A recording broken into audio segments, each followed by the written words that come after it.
각하 3번 배웅한 방송 자체 3단계로 진행하는 다스베이다 141회 시작하겠습니다.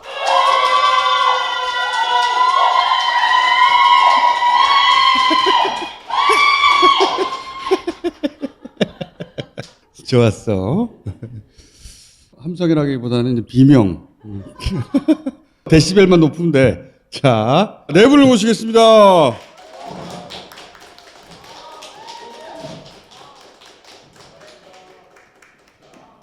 빨리 앉죠. 자, 투박은 아시고 오늘은 여자 배구 레전드 두 분을 모셨어요. 장윤희 현 배구 해설위원. 네. 전성기 때 MVP를 5번 받았어요. 베스트 6라고 하거든. 배구에서는 그 10회 연속 수상. 이야, 국대 출신이고 당연히 남자가 아니냐는 의혹을 많이 받았다. 이유는 제가 좀 더 여쭤보겠고. 그리고 홍지연 국대 출신입니다. 저도 장윤희 선수하고 같이 오랜 시간 또 선수 생활을 했었고 네. 그리고 국가대표 7년 같이 아시안 게임 금메달리스트. 네, 이렇게 친하게 같이 또 지내고 있습니다. 친하게 같이. 친한 거 아닌가? 자, 박수. 근데 아마도 이 프로그램 성격을 잘 모르시겠지만 역대급 선수들을 우리가 선정하는 꼭지들이 있거든요. 그것도 여쭤볼 겁니다, 나중에. 축구는 차범근, 손흥민, 박지성 순서를 정해야 돼요. 야구는 최동원이냐 선동열이냐 좀 이따가 본론이고요. 연말에 뭐 모아서 뭐 하실 거예요? 통계를 가지고? 자, 배구부터 이제. 역대 최고의 선수는 김연경 선수예요? 저는 정말 장윤희 선수를 존경하거든요. 운동선수로서 배구 선수로서. 근데 조혜정 선배님. 예전에, 나는 작은 새. 조혜정 선배님 기억하시죠? 네. 그분도 정말 대단하셨고 또 물론 이제 김연경 선수 같은 경우는 신장이 지금 굉장히 지금 93 정도 되기 때문에 그런 신장으로 그런 탄력과 경기력을 정말 잘 보여주고 있는데 우리 장윤희 선수 같은 경우는 신장이 170밖에 안 되신다고. 네, 170도 약간 안 돼요. 약간 안 되는 약간 안 되는데 그럼에도 불구하고 그런 이제 테크닉이라든가 파워 그리고 이제 승부욕. 왜 남자 아니냐는 얘기를 들었냐면 너무 센 거야. 제가 여자가 아닌 남자의 판정을 받았었어요. 94년도에 제가 히로시마 아시안게임 금메달을 목에 걸고 2주 후에 제가 브라질의 세계선수권 대회를 출전을 했었어요. 네. 근데 그때만 해도 일본의 텃세들이 심해서 이런 대회 나갈 때마다 검사를 많이 받고 했었는데 호르몬 조사 얘기하시는 거죠? 네. 네. 여자 축구도 합니다. 저희가 아시안게임에서 금메달을 땄다 보니까 일본에서는 많이 화가 좀 많이 났었겠죠. 네. 본인들이 금메달을 따겠다고 했었는데. 그래서 그때 장윤희를 상대로 해가지고 호르몬 테스트에서 네. 저 사람은 남자야 이렇게. 네, 첫 경기를 하기 위해서 제가 테스트를 했는데 반응이 안 나온 거예요. 그래서 제가 첫 경기 독일과의 경기를 못 뛰었어요. 그래서 진짜로? 네. 결과가 안 나왔다는 거죠? 네. 그 일본에 농간이 있었던 거 아니에요? 중간에? 네. 저는 일단 경기장에 투입됐다가 바로 나와서 검사를 받으러 다시. 네. 농간이지. 네, 3군데, 4군데를 다니면서 제가 이 물을 어마어마하게 마셨거든요. 그거 농간이야. 일본 쪽에서 돈 주고 시켰나 보다. 스포츠 일면에 남자냐 여자냐. 강진이만 빼면 이길 수 있다고 생각했구나, 걔네들이. 그렇죠. 그렇습니다. 네. 워낙 잘했으니까. 그래서 딱 찍어가지고 저 사람 테스트 해봐야 된다. 결과가 안 나오게 만들어가지고 뺑뺑이 돌렸구나. 네, 제가 그때 저희 신랑을 사귀고 있었거든요. 아시다. 제가 태는 커플이에요. 그래서 신랑 친구들이 네가 확인해봤냐 이런 얘기까지도 했었다 하더라고요. 근데 뭐 그때는 그만한 관계는 아니었고 애인 사이였었는데 그때는 그런 관계가 아니었다는 건 무슨 말씀이십니까? 남자 아니냐는 의혹 제기라고 항상 거론된 에피소드가 있었는데 디테일이 그거군요. 농간을 부린 거구나. 그래서 결과적으로 나왔어요? 나중에? 나왔겠지 당연히. 그렇죠. 네. 그래서 그 대회 한 경기 독일과의 경기에서 3대2로 진 경기가 제가 빠지면서 3대2로 졌지만 저희 대진운이 그 경기로 인해서 너무 자연스럽게 좋아졌어요? 4강까지 갈 수 있는 그 길이 열렸어요. 그래서 그때도 이건 농간이라고 생각하셨죠? 네. 당연히 농간이지. 그렇죠. 그런 농간 잘 부려요, 스포츠 쪽에서 원정팀 오면 앞에서 호텔 앞에서 깽가리 같은 거 막 치는 거예요. 막 나팔 그치. 불고. 예, 이런 것도 하고. 축구도 치사한 그런 거. 방법 많이 써요. 근데 거기서 그런 기법을 썼구나. 자, 선수 시절의 장윤희, 지금 전성기에 있는 김연경 둘 중에 누구 한 사람을 꼽으라면 장윤희 선수도 레전드예요. 제가 기억하잖아. 아니, 저는 김연경 선수가 유일하고 생각은 해요. 그렇지만 저와 김연경 선수는 완전히 시대가 다르잖아요. 그 시대에는 제가 맞는 그런 선수를 할 수 있었고. 동시대라면 네, 지금의 제가 만약에 지금 선수라고 하면 화려한 공격을 할 수 없었을 것 같아요. 왜요? 그래서 블로킹 높아졌다. 네, 저는 아마 수비 전문 선수가 되지 않았을까. 그렇습니다. 홍지연 감독님은 요 견해에 대해서 어떻게 보세요? 맞는 것 같아요. 왜냐면 시대가 그만큼 다르고. 같은 시대라면 김연경 선수가 90년대로 왔어. 아, 저는 윤이죠. 장윤희 선수죠. 고마워. 저는 장윤입니다. 제가 여기 나오기 전에 배구인들한테 물어봤는데요. 배구인들 가운데는 장윤희 씨를 꼽는 선수가 사람들이 많았어요. 이유가 뭐냐면 두 분이 있던 호남 정유가 무려 92연승을 했던 팀입니다. 그러니까 92번 경기를 연속으로 이겼어요. 그 신기록이거든 우리나라. 그때 주전 선수였거든요. 이게 1991년 3월부터 1995년 1월 3일까지 92연승인데 이게 있을 수 없는 대기록이잖아요. 네. 그 92연승을 두 분이 이끌었고 또 하나는 뭐냐면 여자 배구가 그전까지 아기자기했잖아요. 장윤희라는 선수가 나타나면서 여성 선수도 백어택을 할 수 있다는 걸 보여줬습니다. 스파이크 서브도 처음 했던 분이 바로 장윤희 씨입니다. 네. 남자.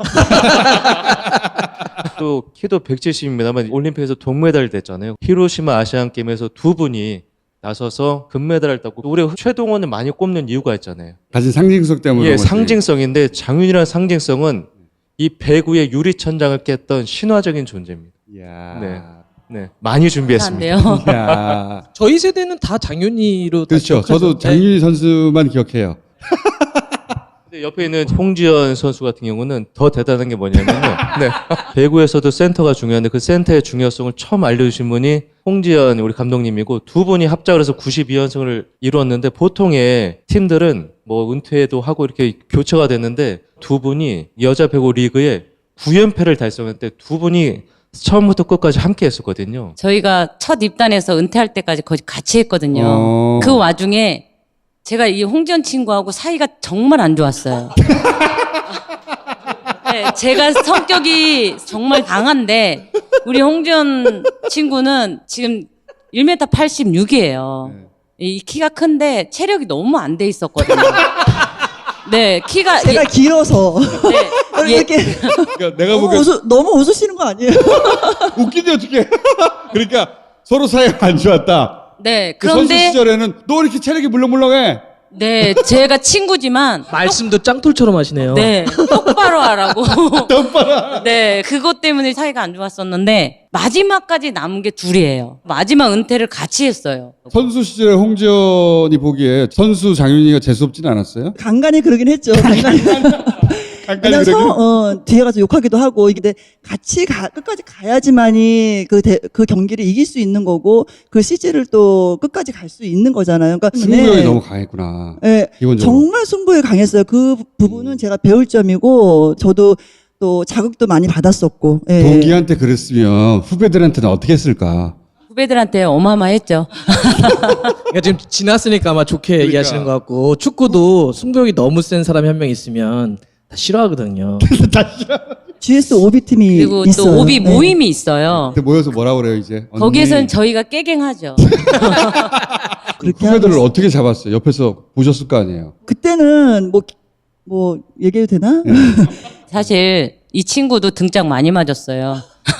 아, 경기- 네, 등짝 스매싱 이런 거. 네네. 왜냐면 6명이 하는 운동이기 때문에 누구 한 명이 처지게 되면 그 자리가 펑크가 나잖아요. 워낙 랠리가 길고 하다 보면 살짝 해서 리듬이 깨지거든요. 그럴 때 가서 때리면서 정신 차리라고. 폰을 내밀어서 이끌어줘야지 왜 때려요?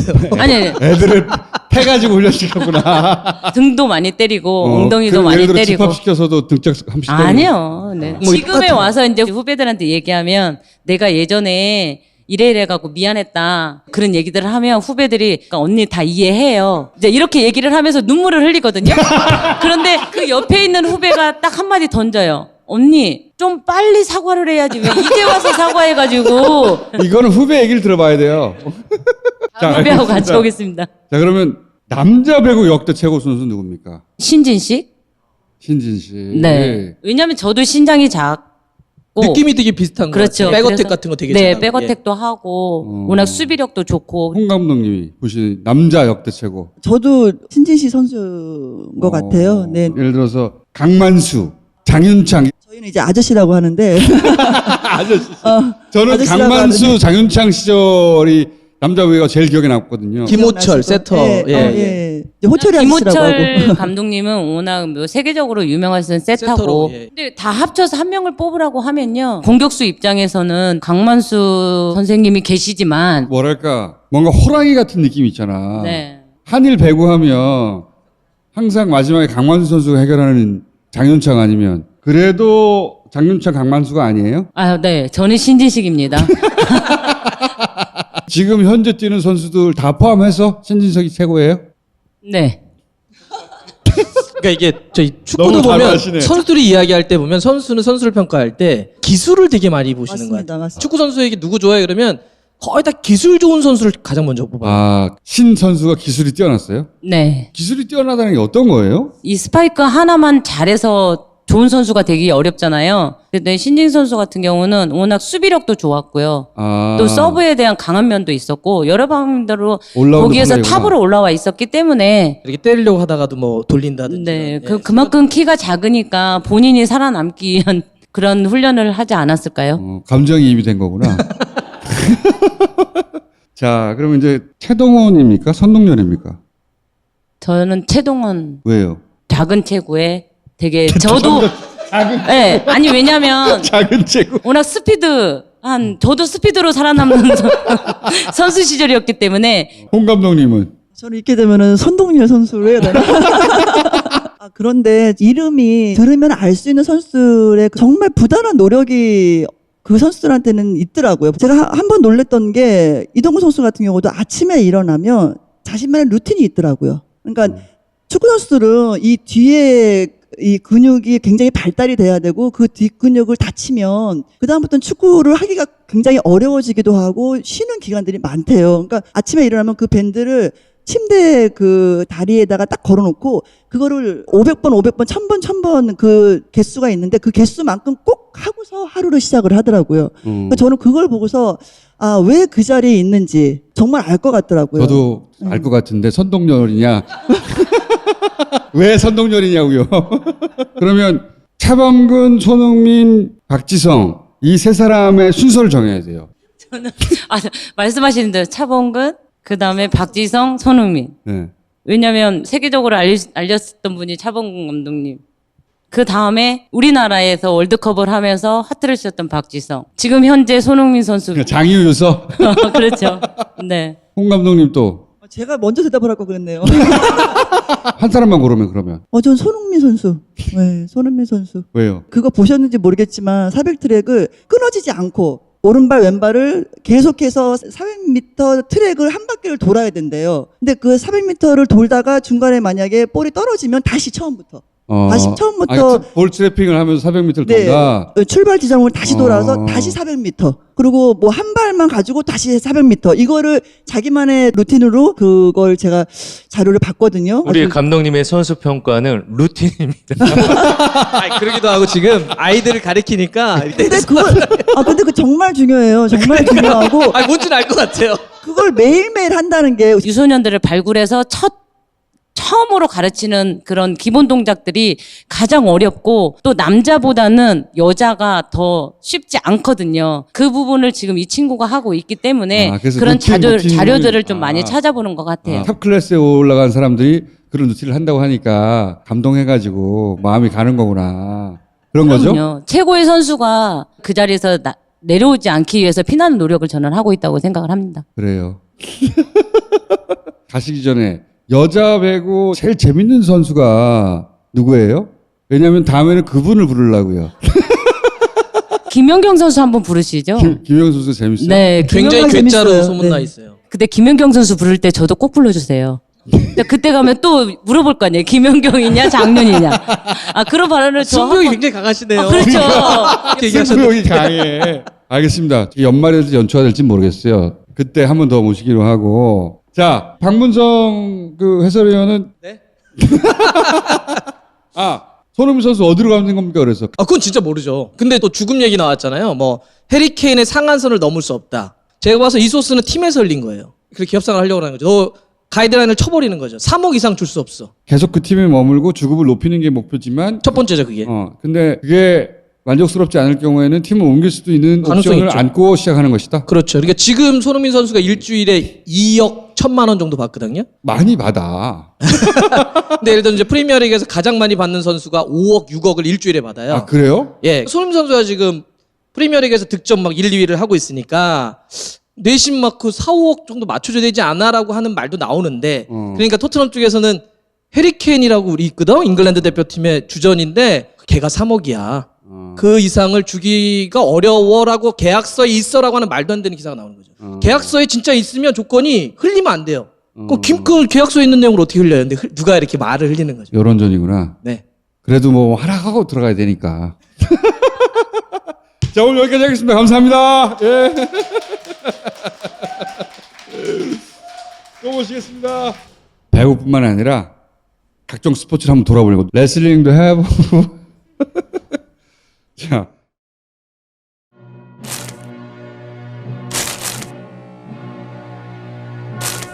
간식 좀 먹자. 간식 좀.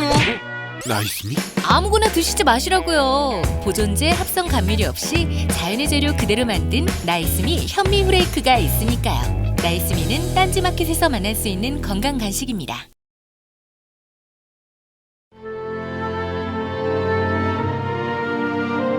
배달이요. 도시락 폭탄인가? 저요? 아, 치킨 도시락이군. 2020년 대한민국 배달 독립 제로배달 유니온 우리의 배달 앱입니다. 제로배달. GH 기본주택은 지하철 가까이, 안녕하세요. 숲 가까이, 안녕하세요. 쇼핑몰 가까이. 집 걱정은 멀리. 원한다면 누구나 부담 없이 오래오래. 일상이 아름다운 GH 기본주택. 딸, 아빠가 저녁 차렸어. 아, 아빠가 해주는 반찬은 맛없단 말이야. 우와, 아빠 언제 요리 배웠어? 사실 노키친 했지롱. 간편한 레시피로 어디서든 혼자서도 쉽게. 짧은 시간에 맛 좋고 푸짐한 요리를 뚝딱. 승하푸드 누키친 밀키트 딴지마켓에서 구매하세요. 두 분을 모시겠습니다.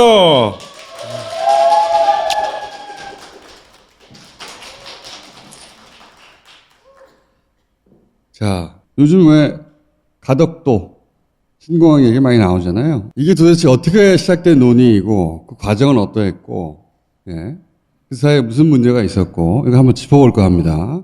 정헌영 부산대 교수님이십니다. 반갑습니다. 그리고 우리 최지은 대변인은 낙선자죠. 지금 민주당 대변인하고 있고, 근데 가덕 신공항 유치 특별위원회 위원장입니다. 이야. 두 분은 서로 모르는 사이입니다. 좀 전에 만나서 라면 같이 먹은 사이예요. 자, 교수님한테 먼저 여쭤보겠습니다. 김해에 새 공항이 필요하다. 어떻게 시작된 겁니까? 예, 이 착륙에 문제가 있기 때문에 새로운 공항이 필요하다는 이야기는 1991년도, 2년도 그때 시작이 됐습니다. 아, 이미? 그렇게 한 30년 전에 시작이 됐습니다. 아, 이 공항은 국제공항으로 커가기에는 부적격이다. 뉴스공장에서 이제 그 비행기 조종사하고 얘기를 해봤더니 이 공항은 전 세계 위험한 공항 리스트에 올라 있다고 하더라고요. 그렇습니다. 실제로 그렇습니다. 예. 위험한 공항 리스트에 올라가 있는 공항입니다. 그래서 조종사들 얘기로는 날씨가 좋을 때는 상관이 없는데 날씨가 좀 더 나쁘면 불안하대요. 굉장히 불안해가지고 이 공항을 국제공항으로 키운다는 거는 말이 안 되는 소리다. 그렇게 조종사들은 다들 알고 있다고. 예, 그게 비행기는 바람을 안고 내려야 됩니다. 우리나라 바람은 대체로 북서풍 아니면 남동풍인데 북서풍이 불 때는 바다 쪽에서 이렇게 내려앉습니다만은 남동풍이 불 때는 특히 여름에는 남동풍이 불 때가 많습니다. 그러면 바람을 안고 내려야 되기 때문에 북쪽에서 이렇게 착륙을 해야 됩니다. 그 북쪽에는 신흥산하고 돛대산이라는 게 높은 산이 있어요. 돛대산도 이거 전에 사고 났던 산하고 그거보다 더 높은 신흥산이라고 있습니다. 그 산 때문에 삼당진 쪽에서 이렇게 착륙을 해야 되는데 그 너무 산이 높았기 때문에 그렇게 안 됩니다. 그래서 신흥산, 돛대산 뒤를 이렇게 날아서 이렇게 착륙을 하게 되면은 그거는 소위 말해서 계기 착륙, 컴퓨터 착륙이 안 되고 조종사가 이렇게 보면서 이렇게 착륙을 해야 되는. 그렇게 얘기하더라고요. 2002년 돛대산에 추락 사고 날 때도 수동 착륙을 해오는데 안개 끼서 산에 가가지고 부딪혀버린 겁니다. 그러니까 얼마나 위험한지 아시겠죠? 김해공항이 현재. 그러니까 익숙하지 않은 이제 중국 민항기 쪽 조종사다 보니까 안개가 꼈는데 그 산 높이 가늠이 안 된 거야. 눈으로 보고 착륙을 해야 되는데 그래서 제가 조종사한테 물어봤어요. 그러면 어떤 주의사항을 주느냐. 선배들로부터 그렇고 뭐 회사로부터도 그냥 연습을 많이 해라. 그거밖에 없대요. 조종사의 실력으로 내려야 되는 거지. 그러니까 당연히 조종사들은 김해가 아니라 가덕도로 가야 된다고 다들 그렇게 생각하고 있었다고 하더라고. 그러면 20년 가까이 이 논쟁을 조종사들은 뭐라고 지켜봤냐? 그랬더니 자기들 말이에요. 제가 물어본 겁니다. 그랬더니 TK가 이겼네? 이렇게 생각했다는 거예요, 자기들은. 당연히 진작에 가덕도로 가야 되는데 TK가 이겼네? 이렇게 생각하고 받아들였지 공항이 거기 지어지면 안 된다는 거야. 예, 역사를 이야기하면 그건 원래 그 민간공항이 아니었습니다. 일제시대 때 만들어졌거든요. 육군 항공대 그 군인공항이었어요. 그런데 왜 활주로가 돛대산을 향해서 놓아져 있느냐. 바람 방향이 우리나라가 북서풍이 남동풍이 가장 많으니까 군 비행기는 어떻습니까? 지금 대형 여객기 뭐 화물 항공기처럼 크질 않죠. 그렇기 때문에 얼따고 내리는데 문제 없습니다. 공군 비행기라는 게 작잖아. 그리고 거기는 급작스럽게 기동을 할 수 있잖아. 이렇게 확 움직일 수도 있고. 그렇게 애초 설계되는 거고, 민항기는 어마어마한 크기 아닙니까? 확 못 움직이잖아요. 그런데 그런 문제를 90년대부터 안고 있었는데 2002년 드디어 초대형 사고가 난 거죠. 그 전문가들 계속 지적했던 그 문제 때문에 실제 큰 사고가 난 거예요. 그때 노무현 대통령이 야 이거 신공항 지어야 되겠다. 근데 당시에 건설부는 김해공항을 확장하면 건 안 된다고 이미 결론을 그때 냈어요. 처음에. 맞습니다. 그 사고가 났을 때 사망자가 129명이었어요. 129명 중에 대한민국 국민이 110명이었어요. 국내에 발생한 항공사고 중에 최악의 항공사고. 국가가 나설 수밖에 없잖아요. 그래서 건설교통부가 조사를 했죠. 검토한 바에 의하면 더 이상 이 김해공항에는 확장할 수 없다. 부산시 자체적으로도 또 조사를 했습니다. 이게 해보니까 도저히 안 나온다. 도합 5차례에 걸쳐가지고 검토를 해본 바에 의하면 김해공항에는 더 이상 확장할 장소가 아니다. 그 결론에 그 당시에 건설교통부가 내린 겁니다. 그러면 불경 주민들이라든가 그때 사고 난 그 가족이라든가 안전한 공항을 이제 새로 하나 만들어 나가겠구나. 당연한 거 아닙니까? 그런데 갑자기 느닷없이 TK가 끼어들죠, 여기에. TK가 끼어드는 이게 참 재밌어요. TK 쪽에서는 자신들의 이해, 이권을 이참에 관철시켜야 되겠다 이렇게 생각한 거죠. 그래서 들고 나온 게 뭐냐면 밀양이에요. 근데 저는 이게 참 웃기다고 생각하는 게 이유가 밀양이 더 안전하다든가 밀양 입지가 더 좋다든가 밀양이 모든 조건을 다 해결할 수 있다든가 그게 아니에요. 대구하고 부산 가운데여서 밀양인 거예요. 그렇습니다. 지역 상공인들도 새로운 공항이 하나 되기를 많이 바라고 있었죠. 외국에 사업하러 다니면 한밤에 또 인천공항이 내리면 부산 오기도 올 수도 없고 또 서울에 자야 되고 노무현 대통령한테 부탁을 했대요. 공항을 하나 새로 만들어주세요. 하니까 정부가 공식적으로 새로운 신공항에 대해서 검토하는 걸로 한다. 그런데 대구, 경북 사람은 생각이 딴 데 있었죠. 딴 데 있었어요. 딴 데 있었는데 이거 이참에 대구에 보면 K2 비행장이라고 있습니다. 그 비행장을 밖으로 내보내고 싶어 하는 마음도 상당히 있었던 것 같아요. 그래서 이제 들고 나온 것이 밀양. 그런데 예, 무슨 부산 쪽에서 생각하기로 밀양이 들고 나올 때는 상상도 안 했습니다. 왜냐하면 밀양은 산으로 둘러싸인 지역이거든요. 절대로 부적격한 지역이라고 생각했는데 그게 입지로 이제 거론되기 시작한 겁니다. 그러니까요. 밀양은 김해공항보다 산이 더 많아. 산 속에 있어요. 거기 공항을 지으려면 산 10개를 깎아야 되는데 말이 안 되는 거예요. 그러니까 안전을 얘기해서 시작됐는데 가운데 있다는 이유로. 그래야 너희도 가깝고 우리도 가깝고 이런 얘기를 할 수 있잖아요. 안전하고 전혀 무관한 거리가 결정의 요인이 된 거예요. 산 한가운데인데.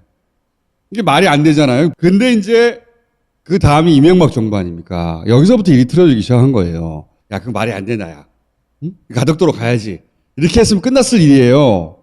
근데 당시 이명박 정부가 TK 표도 필요하고 PK 표도 필요하잖아요. 둘 다 해준다 그런 거야. 둘 다 해결할 방법이 없지 않습니까? 이게 해결이 안 나니까 어떤 식으로 책임을 회피했냐면 둘 다 하지 마. 굉장히 무책임한 거지. 일단 표는 다 받았잖아. 그럼 둘 다 하지 마. 이렇게 해서 졸지에 갑자기 없어져 버렸어, 이게. 부산 쪽에서는 황당했던 것이 그 안전한 공항을 확보하는 차원에서 일이 시작되다가 경제성이 없대요. 부산 쪽의 생각은 안전한 공항 확보한다 했는데 그 공항 어디 갔지? 그렇죠. 이제 대통령이 또 바뀝니다. 그죠? 그렇죠. 그래서 이제 안전하지 않아서 이야기가 시작됐는데 갑자기 밀양에 산 한가운데 짓자고 하더니 안전한 걸 짓자고 하는데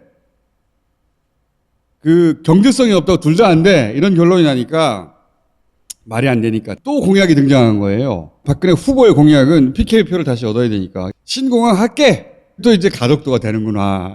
이렇게 생각을 했죠. 가덕도가 최적의 입지라는 건 이미 진작부터 나왔던 얘기니까. 여기서부터 이제 진짜 코미디라고 봐요. 신공항을 지어줄게 하긴 했는데 TK 쪽에서는 가덕도는 안 된다는 거야. 이 얘기는 좀 이따 합시다. 왜 안 된다고 하는지. 안 된다고 하는 거야. 근데 안 되는 이유를 만들어내야 되잖아요. 국내에서는 말을 뒤집어야 되잖아. 예전에 건설부가 했던 말들 뒤집어야 되잖아. 그러니까 프랑스 회사를 끌어들여요. 프랑스 회사를 끌어들여서 결론이 뭐냐면 김해가 위험해서 이야기를 시작했는데 김해를 더 확장해라. 맞죠? 맞습니다. 설명해주세요. 그래서 밀양이 그 당시 판공법에 맞춰서 이렇게 검토해보면 산 10개 이상 잘라야 됩니다. 10개 이상 근데 봉우리를 이렇게 절취한다고 하지만은 무슨 두부도 아니고 그 산꼭대기를 이렇게 잘라가지고 흙을 밑으로 어떻게 내립니까? 헬리콥터로 내립니까? 그러니까 자르는 것 자체도 문제지만 얼마나 환경 훼손이 됩니까? 10개나 그것도. 그런 와중에 이제 박근혜 대통령이 되면서 그 외국기관에 ADPI라는 프랑스 용역회사에 맡겼습니다. 집을 지으려 하면은 어디에 맞춰야 됩니까? 건축법에 맞춰가 지어야 되죠. 네. 도로를 건설하려면 어디에 맞춰야 지어야 됩니까? 도로법에 맞춰가 지어야 되죠.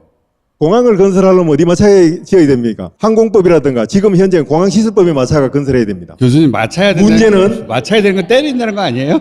맞죠. 문제는 그 ADPI가 용역을 하면서 우리나라 항공법 현재는 공항시설법입니다만은 항공법을 전혀 고려하지 않고 용역을 해버린 겁니다.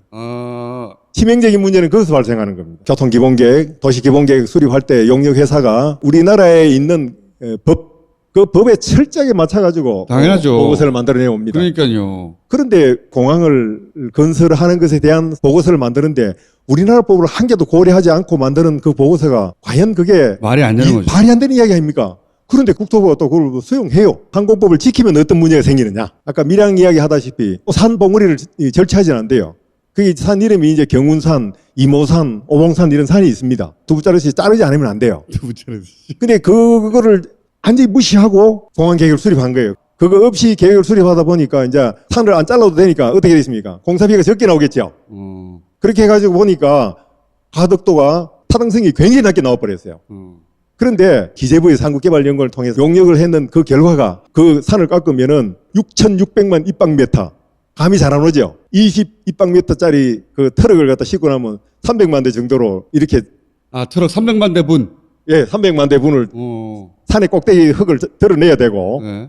돈을 치면은 2조 1천억 원이 드는 걸로 나와요. 그게 기재부에서 한 용역 보고서에서 나옵니다. 그러니까 그걸 그걸 더하면은 공사비가 김해 신공항이 높아져서 타당성이 낮게 나올 수밖에 없잖아요. 그렇죠. 그걸 숨긴 거 아니겠습니까? 그걸 숨긴 거죠. 그래서 보고서를 달라고 하는데 박근혜 정부 시절에는 보고서를 공개를 안 했어요. 그냥 김해공항 확장해라. 결론이 그렇게 났다라고만 얘기하고 그래서 이제 전문가들이 보고서 좀 보자. 보고서를 공개하지를 못하지. 이런 게 숨겨져 있으니까. 정권이 교체되고 나서야 보고서가 공개됐어요. 근데 저는 이게 결론을 정해놓고 했다고 개인적으로 확신하는 것이 조그마한 공사를 해도 이 규정이 어떻게 되는 게 따지는 거예요. 공공공사라는 게. 그런데 그 나라 법이 어떻게 돼요? 이걸 안 물어본다는 게 말이 됩니까? 우리나라 법을 적용하면 이 돈이 올라가. 돈이 올라가면 김해를 확정한다는 게 그 타당성이 떨어지잖아요. 그래서 그걸 숨긴 거지. 법도 모른 척하고 비용도 그렇게 숨겨버린 거지. 그렇게 갈 뻔했죠. 갈 뻔하다가 문재인 정부 들어서서 이제 보고서가 문제가 있다. 그러니까 국무총리실 산하에서 1년 동안 이게 문제가 있나 없나 검증을 해라. 그 결과가 나온 겁니다. 최근에. 김해공항을 확장하는 것은 그 법으로도 그렇고 비용의 문제도 그렇고 안전성의 문제도 그렇고 여기는 나가리!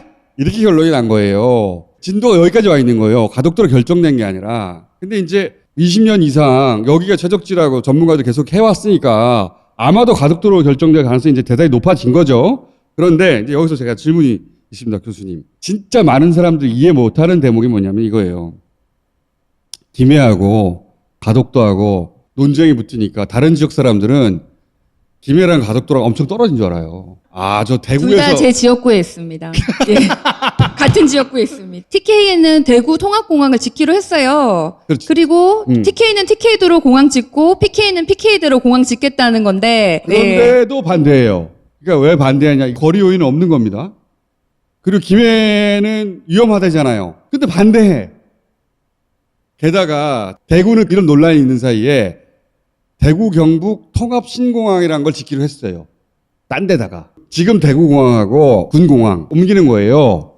그 옮기기를 했거든요. 자기들 신공항 계획이 섰단 말이죠. 근데 왜 반대할까? 왜? 대구는 방금 이야기했다시피 이 군위 쪽에다가 통합공항 확정을 지었거든요. 그러면 이제 김해공항하고 가덕도 공항이 남았다 아닙니까? 김해 신공항은 이번에 금정위원회에서 위법했다고 나왔잖아요. 분명히. 남은 대안 하나.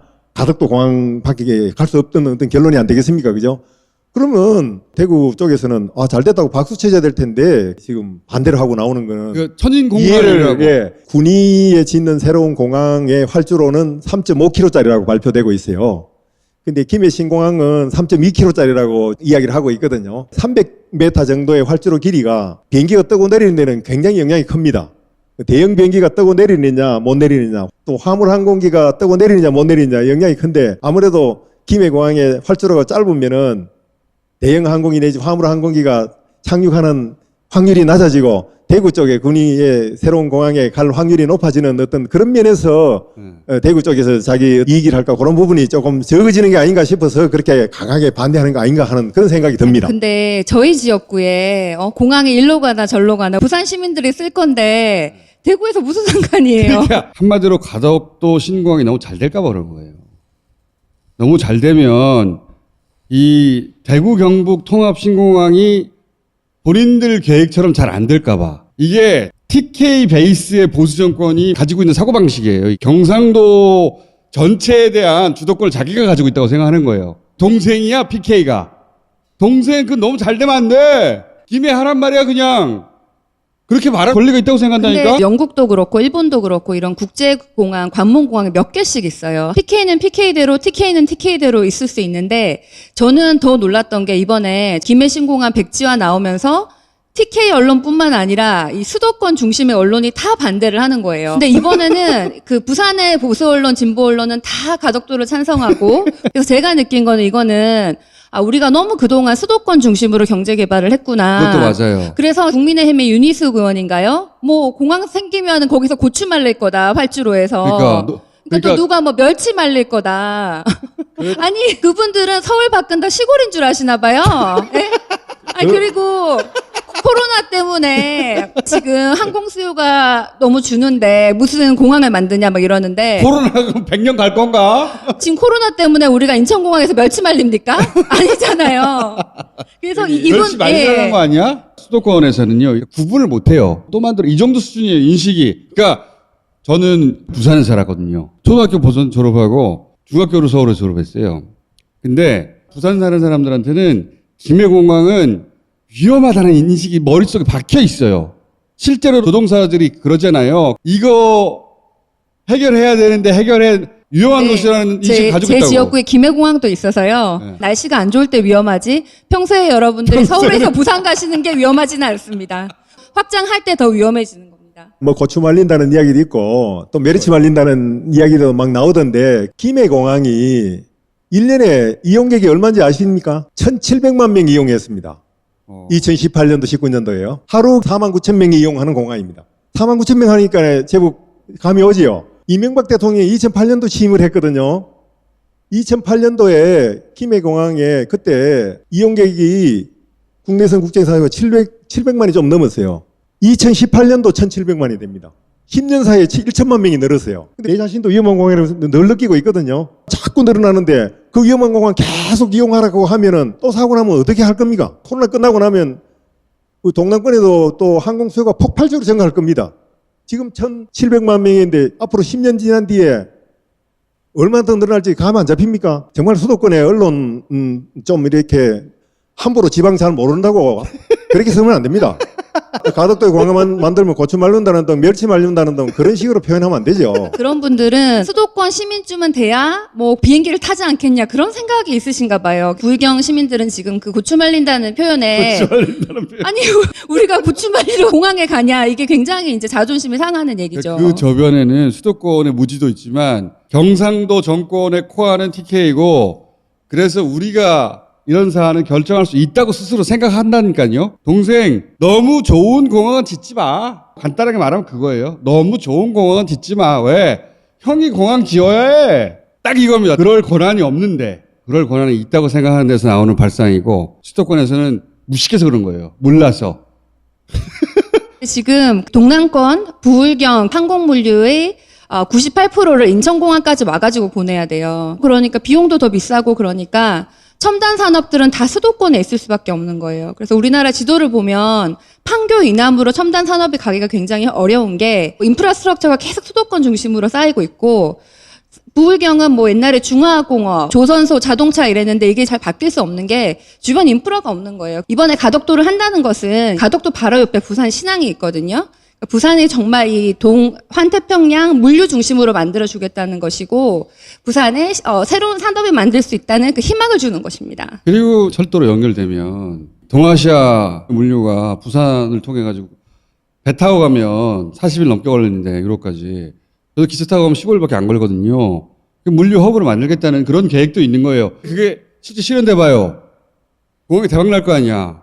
그러면 이 대구 경북 통합 신공항의 경우에는 그 공항을 새로 지어야 되는 명분도 좀 떨어지고 그보다 더 큰 문제는 지금 현재 대구공항이 있던 부지 공항이 옮겨지면 그거 개발할 수 있잖아요. 지금 센텀이라고 부산에서 제일 잘 나가는 동네 거기가 원래 그 수용공항이었어요. 센텀 개발해서 개발 이익이 엄청 나갔거든. 거기에 눈독을 들이고 있는 거예요. 그 개발 이익과 정치적 권리가 자기들한테 있다고 생각하는 두 개가 결합돼서 거기 짓지 마 계속 하고 있는 거예요. 아니 부산에서 강원도 그런 거 짓지 마. 전남 그런 거 지으면 안 돼. 이렇게 말할 수 없는 거거든. 근데 그렇게 말하고 있는 거야. 자 그래서 어떻게 할 거예요 가덕도. 빨리 추진하기 위해서. 지금 민주당은 내일 특별법을 낼 거예요. 그래서 패스트 트랙으로 빨리 진행하도록 하고. 삽을 빨리 떠야 돼. 맞습니다. 이게 너무 오래돼가지고 부산 시민들도 가덕도 한다 그러니까 내 눈으로 삽질하는 거 보기 전에 믿을 수가 없다. 그동안 너무 많이 속았다 이렇게 20년 가까이 생각하시거든요. 왔다 갔다 했으니까. 그래서 빨리 삽을 삽질을 빨리 해야 합니다. 삽질을 빨리 해야 돼.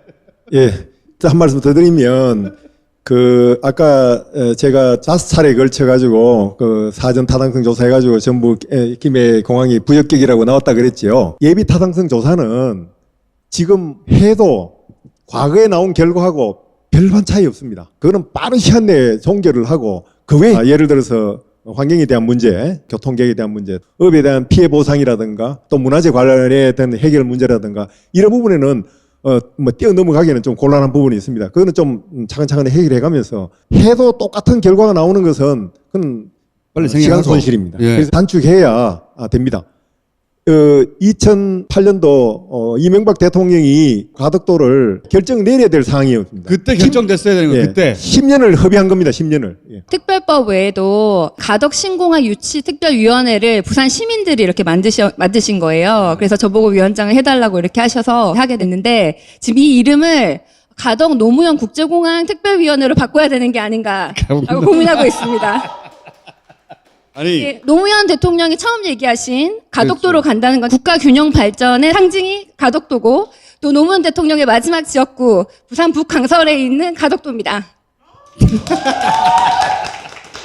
자 본인의 정치적 야심인 것 같고 아니 그래서 사업을 언제 뜰 수 있는 거예요? 민주당이 가지고 있는 스케줄대로 하자면 ASAP. 그런데 끝나는 날은 정해져 있어요. 2030년에 부산에서 엑스포를 유치하기 전에 가덕도가 개통해서 사람들이 들어오고 나갈 수 있게 하는 게 저희 목표고 2030년까지는 완공해서 이미 정상적인 운항이 되도록 한다고 치면 그래서 언제 사업을 뜨냐. 특별법 같은 경우는 내일 발의를 하지만은 통과를 하고 이런 것이 내년 초나 가능하다고 해요. 법은 내년 초에 통과되고. 예. 교수님 첫 사업은 언제? 아니 아무 데서나 하나 떠놓고 시작하면 안 돼요? 예, 입지가 확실하다고 하는 걸 깔고 네. 환경영향 평가 뭐 그런 거를 차근차근 해 나간다고 전제를 깔고 뭐 먼저 삽질 하나 하는 거는 뭐 별 문제가 없습니다만은 말은 드리기는 어렵습니다만은 이제 저희가 그 주변의 삽은 지금 뜨고 있어요. 그래서 교통 그 가덕도와 김해를 연결하는 교통이나 다른 부산 지역을 연결하는 교통 거기에 대해서는 이미 예타 면제를 받아가지고 사업 승인을 받아놨습니다. 부산시가. 또 그리고 방금 획기적인 말씀을 하셨는데. 우리나라에는 아직 이름을 붙인 공항은 없거든요. 외국에는 많죠. 외국에는 많은데 앞으로 좀 차근차근 또 시민들하고 공감대를 형성해 나가야 될 부분이 아닌가 그렇게 생각이 듭니다. 나중에 이제 가덕도 신공항으로 해놓고 나중에 이름을 최종 결정할 때는 부산 시민한테 물어보면 되죠. 노무현 공항도 후보에 충분히 올라갈 만하죠. 당연히. 그동안 존경받는 전 대통령이 별로 안 계셨어요. 근데 이런 공항을 하나 해놓으면은 앞으로 더 존경받는 대통령이 많이 나와야 된다. 이런 본보기가 될 것 같습니다. 자. 교수님 그러면 첫 사업을 내년 안에 뜰 수 있는 방안을 연구해서 다음 시간에 다시 한번 나와주세요. 저희 당에서 전당적 지휘를 지금 하고 있습니다. 이 특별법을 하는 이유가 합법적으로 어떤 절차를 생략하지 않으면서도 최대한 빨리 하기 위해서 새로운 법을 만드는 거죠. 그냥 안전한 공항이 필요하다는 그 대원칙에 맞춰서 결정했으면 금방 끝났을 일이거든요. 근데 이걸 TK 이권의 눈치를 보다가 표의 눈치를 보다가 여기까지 온 거예요. 더 이상 그러면 안 된다는 거지. 그러기 위해서 제일 좋은 건 삽을 떠야 된다. 예, 예를 들어서 뭐 이 병렬로, 직렬로 하지 말고 병렬로 해서 같이 동시에 예, 환경도 같이 검토하고 업도 같이 검토하고 또 뭐 문화도 같이 검토하고 동시에 해가지고 하게 되면 시간 절약이 되면서 빠른 시간 내에 할 수 있는 방안도 나오지 않을까 그렇게 생각됩니다. 교수님도 한 20년 가까이 당하다 보니까 빨리 삽을 떠야 된다고 생각하시죠? 당연하죠. 그거 맞는데 그러나 뛰어넘고 갈 수는 없는 상황이거든요. 그 절차를 동시 진행해서 빨리 진행하고 결론적으로 3분 빨리 뜨자. 자, 오늘 여기까지 하겠습니다. 감사합니다. 감사합니다. 자기 장사 해야 되니까 남의 장사 잘 안 돼야 된다는 거잖아. 그거예요. 뭐 어렵게 생각할 게 없어요. 딱 그거예요.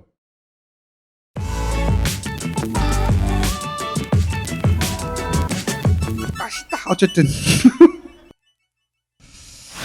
자 초강력 변기 세정제 수조 안에 제품 넣고 물만 내리면 청소 끝. 한번 설치해두면 2달 동안 깨끗한 변기를 유지.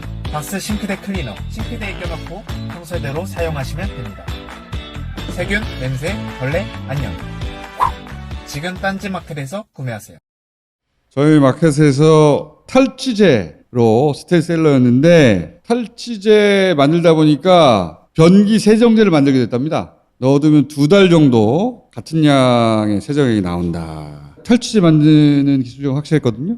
여기서 나오는 제품 중에 제가 유일하게 시비 거는 것이 신발 냄새 제거하는 거거든요. 뭐 뿌리고 어쩌고저쩌고 하던데 그 정도 신발 새로 사라. 변기 세정제가 나왔습니다. 사은품도 준다고 합니다. 무릇 마카를 모르는 자는 아는 자에게 미치지 못하고 마카를 아는 자는 먹는 자에 미치지 못하느니라. 페루의 한 성인이 남긴 말로 마카를 알기만 하는 것보다 먹어보는 것이 중요하다는 가르침을 담고 있습니다. 마구 마카, 이제 실천할 때입니다. 요즘 왜 그런지 모르겠는데 왜 개 있잖아요. 개 모임이 있잖아요. 그 개 모임이 사회적 거리두기 때문에 요즘 잘 못 만난대요. 갯돈으로 뭘 사려고 하는데 마고마카가 품목으로 대상이 된다는 거야. 왜 그 논리는 모르겠어요. 개 모임 하는 사람들이 갯돈으로 마고마카를 단체 구입하려고 하는 건지. 재미있는 뉴스로 알려드립니다. 나이대들이 있어서 그런가? 개 모임에서 계속 문의가 와. 서로 다른 개 모임에서. 자, 페루의 산삼이라고 하는 거. 엄마, 저 기억상실증인 것 같아요. 같은 과자를 계속 먹어도 질리지가 않아요. 에이, 걱정 마렴. 그건 토뜨부 스낵이 너무 맛있어서 그런 거니까. 질리지 않고 뚝딱! 제주 자연산 톳과 국산 콩으로 햇섭 인증시설에서 깨끗하게 만든 제주 코시롱 토뜨부 스낵. 딴지마켓에서 만나보세요. 먹어보면 맛있다 맛없다 이게 드리는데 안 먹어봤어요. 제주도 해녀가 채취한 자연산 톳, 다시마, 두부 이걸 만들었대. 건강 스낵이랍니다. 건강 스낵. 예. 스낵도 건강을 걱정해야 되는 거야? 자, 하지만 건강까지 생각하는 분들은 이 스낵이다. 맛은 내가 안 봐서 모르겠어요. 이거 맛있나? 먹어봤냐? 이거 먹어본 사람 있어요? 아, 그래요? 괜찮아요? 안 먹어봤습니다, 저는. 이런 걸로 과자도 만드네. 김영배 평론가 오시겠습니다. 자. 안녕하세요. 그래미상 후보에 BTS가 올라가는 바람에 새벽에 잠을 못 주무셨다는 거 아니야. 앞으로 나를 다시 부르겠구나. 네, 정신이 혼미합니다, 지금. 새벽 2시에 후보를 발표했거든요. 제가 7월에 귀국했는데 그 즈음부터 제가 나오는 뭐 방송을 포함해서 제가 쓰는 글 매체 같은 데다가 그래미의 후보의 가능성이 있다. 이렇게 계속 얘기를 하고 다녀서 3개월을 팔아먹었는데 네, 커리어에 중대한 갈림길에 놓여 있었거든요. 빌보드 징계 때는 제가 책임을 지겠다고도 했습니다. 저도 모르게 왜 그랬는지 모르겠어요. 그래서 그렇게 말했기 때문에 그래미상 후보에 못 올랐어. 그러면 이제 안 부르는 거거든. 올라갔어요. 동양계 가수가 이 그래미의 주류 장르의 후보로 올라간 건 처음이라고 그러셨죠. 맞아요. 그래미가 이제 여러 가지 분야가 있어요. 이제 제너럴 필드라 그래서 올해 앨범, 올해 레코드, 올해 노래 장르를 이제 떠나서 주요 제너럴 필드라고 불러요. 그 외에는 이제 장르 분야라 그래서 뭐 팝, R&B, 힙합, 재즈 이런 식으로 음악 장르마다 후보를 올리고 시상을 하는 게 있는데 그 중에서 이번에 BTS가 오른 그 장르는요 팝이에요. 팝, 베스트 팝 듀오 그룹 그러니까 팝 부문에서 최고의 듀오 혹은 그룹의 이제 상을 2명이 듀오나 나왔거나 3명 이상이 나왔거나 그렇습니다. 근데 오늘 정말 하루 종일 기자님들하고 통화를 했는데 제가 통화를 하면서 저만이 느끼는 어떤 뉘앙스 때문에 사실 제가 좀 빡쳐갖고 죄송합니다. 좀 불편해서 사실은 그 말을 좀 해야 되겠다라고 좀 제가 작정을 했어요. 기자들의 질문을 받다가 그렇습니다. 받다가 빡친 부분이 있었다. 그러니까 이런 거예요. 이거는 주요 부문이 아니죠.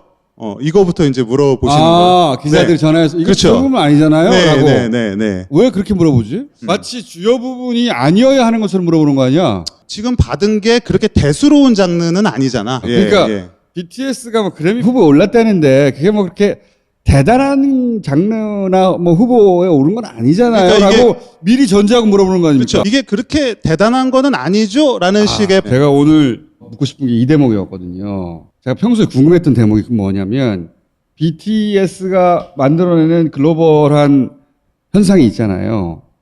여기서 여러 번 다뤘지만 그 뉴스의 크기에 비해서 국내 기사는 상대적으로 적다는 인상을 내가 항상 받았거든. 예를 들어서 김연아 어마어마한 양이 나오는 거야. 왜? 세계적 인정을 받았으니까 기분이 좋잖아. BTS는 그 버금갈 정도의 현상을 지속적으로 만들었는데 거기에 비하자면 아주 수량이 좀 적다. 호들갑 떨기 그렇게 좋아하는 이 미디어들이 왜 이럴까? 궁금증이 평소에 있었거든. 연결되는 이야기예요. 기자들이 일단 자락으로 깐 게 이게 별거 아닌데 라는 뉘앙스가 담겨 있다고 캐치했다는 거잖아요, 지금. 그게 제 생각에는 데스크 거기서 바라보는 어떤 방향일 수도 있는 거예요. 뭔가 알게 모르게 이 성과 자체를 별거 아닌 것처럼 받아들이고 싶은 뭔가가 좀 느껴지는 거예요. 별거 아니었으면 좋겠는 심정이 그 안에 숨어 있다고 나도 느꼈어. 기사의 양도 굉장히 적죠, 상대적으로. 너무 잘 느끼나? 어쨌든 나는 그게 느껴졌거든요. 이상한 현상이다. 그 이야기로 넘어가기 전에 이 그래미를 마무리 짓자면 그래미에서 후보에 오르는 것 자체가 대단하다는 그렇습니다. 거잖아요. 예. 그거를 이거하고 비교해서 얘기해 주세요. 영화에서 기생충이 다들 예상하기로는 외국어상 정도에는 후보로 오르고 그거는 받을 수 있을지도 몰라 라고 우리가 전망했어요. 작품상, 감독상 받으면 좋은데 단 한 번도 후보로 올라가 본 적도 없기 때문에 우리가 너무 갭이 큰 거라 상상을 못했던 거거든요. 기생충 그걸 한 번에 뛰어넘었죠. 그러니까 기생충은 그 이전 한국 영화가 근처도 못 가본 중간 단계까지 한꺼번에 뛰어넘어 버린 특수한 케이스이긴 하나 이 오스카에서 기생충이 상을 받는 것과 좀 비교해서 얘기해 봐주세요. 제가 오늘 기사를 보면서도 단 한 분도 이 부분을 지적하는 분을 못 봤어요. 뭐냐면 이 BTS가 지금 후보에 오른 부문이 팝 부문이라는 겁니다. 여기서 팝은 뭐냐면 우리가 R&B, 힙합과 같은 장르의 이름이기도 해요. 팝 스타일이라는 거죠. 또 하나는 어떤 의미가 있냐면 이 팝이라는 거는 그냥 보편적인 대중가요를 의미하는 겁니다. 그러니까 미국에서 가장 일반적인 사람들이 탑40 라디오라 그래갖고 우리 히트곡 나오는 라디오 채널 같은 게 있지 않겠습니까? 미국에도. 그런 데서 하루 종일 나오는 음악들 그런 것들을 우리가 팝이라 그래요. 팝 라디오라고 하는 말이 그래서 나오는 거거든요. 그래서 이런 팝이라는 거는 지금 미국 사회에서 가장 인기 있고 가장 주류고 그들 사이에서 그러니까 어떻겠습니까? 가장 경쟁이 치열한 그런 부문인 겁니다. 아, 그러니까 우리나라에서 재즈다 좋아하는 사람이 있죠. 근데 티장도 자꾸 마이너 하잖아요.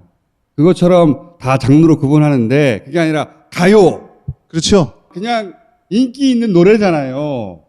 그 가요에서 이 부분의 탑은 누구냐 이렇게 뽑는다는 거죠. 그렇습니다. 아, 이해했어. 이때의 팝은 미국의 대중가요 중에 가장 인기 있는 그룹이 누구냐 이런 거지. 그러니까 이거는 한국적인 맥락에서는 이해가 어려워요. 미국은 지역과 인종과 나이대별로 시장이 굉장히 세분화 있고 거기에 따라서 소비자들이 다 다릅니다. 그래서 그 소비자들이 각각의 시장을 형성하고 있기 때문에 그거를 우리가 넘나든다는 말로 크로스오버라는 말을 쓰거든요. 이게 단순히 장르를 넘나든단 말이 아니에요. 이 말의 기원은 이 시장 자체를 넘나든다라고 해서 크로스오버라는 말을 씁니다. 우리가 마이클 잭슨, 프린스, 뭐 조지 마이클, 비욘세 이런 그러니까 나이하고 지역의 인종에 상관없이 다 먹어주는. 그렇습니다.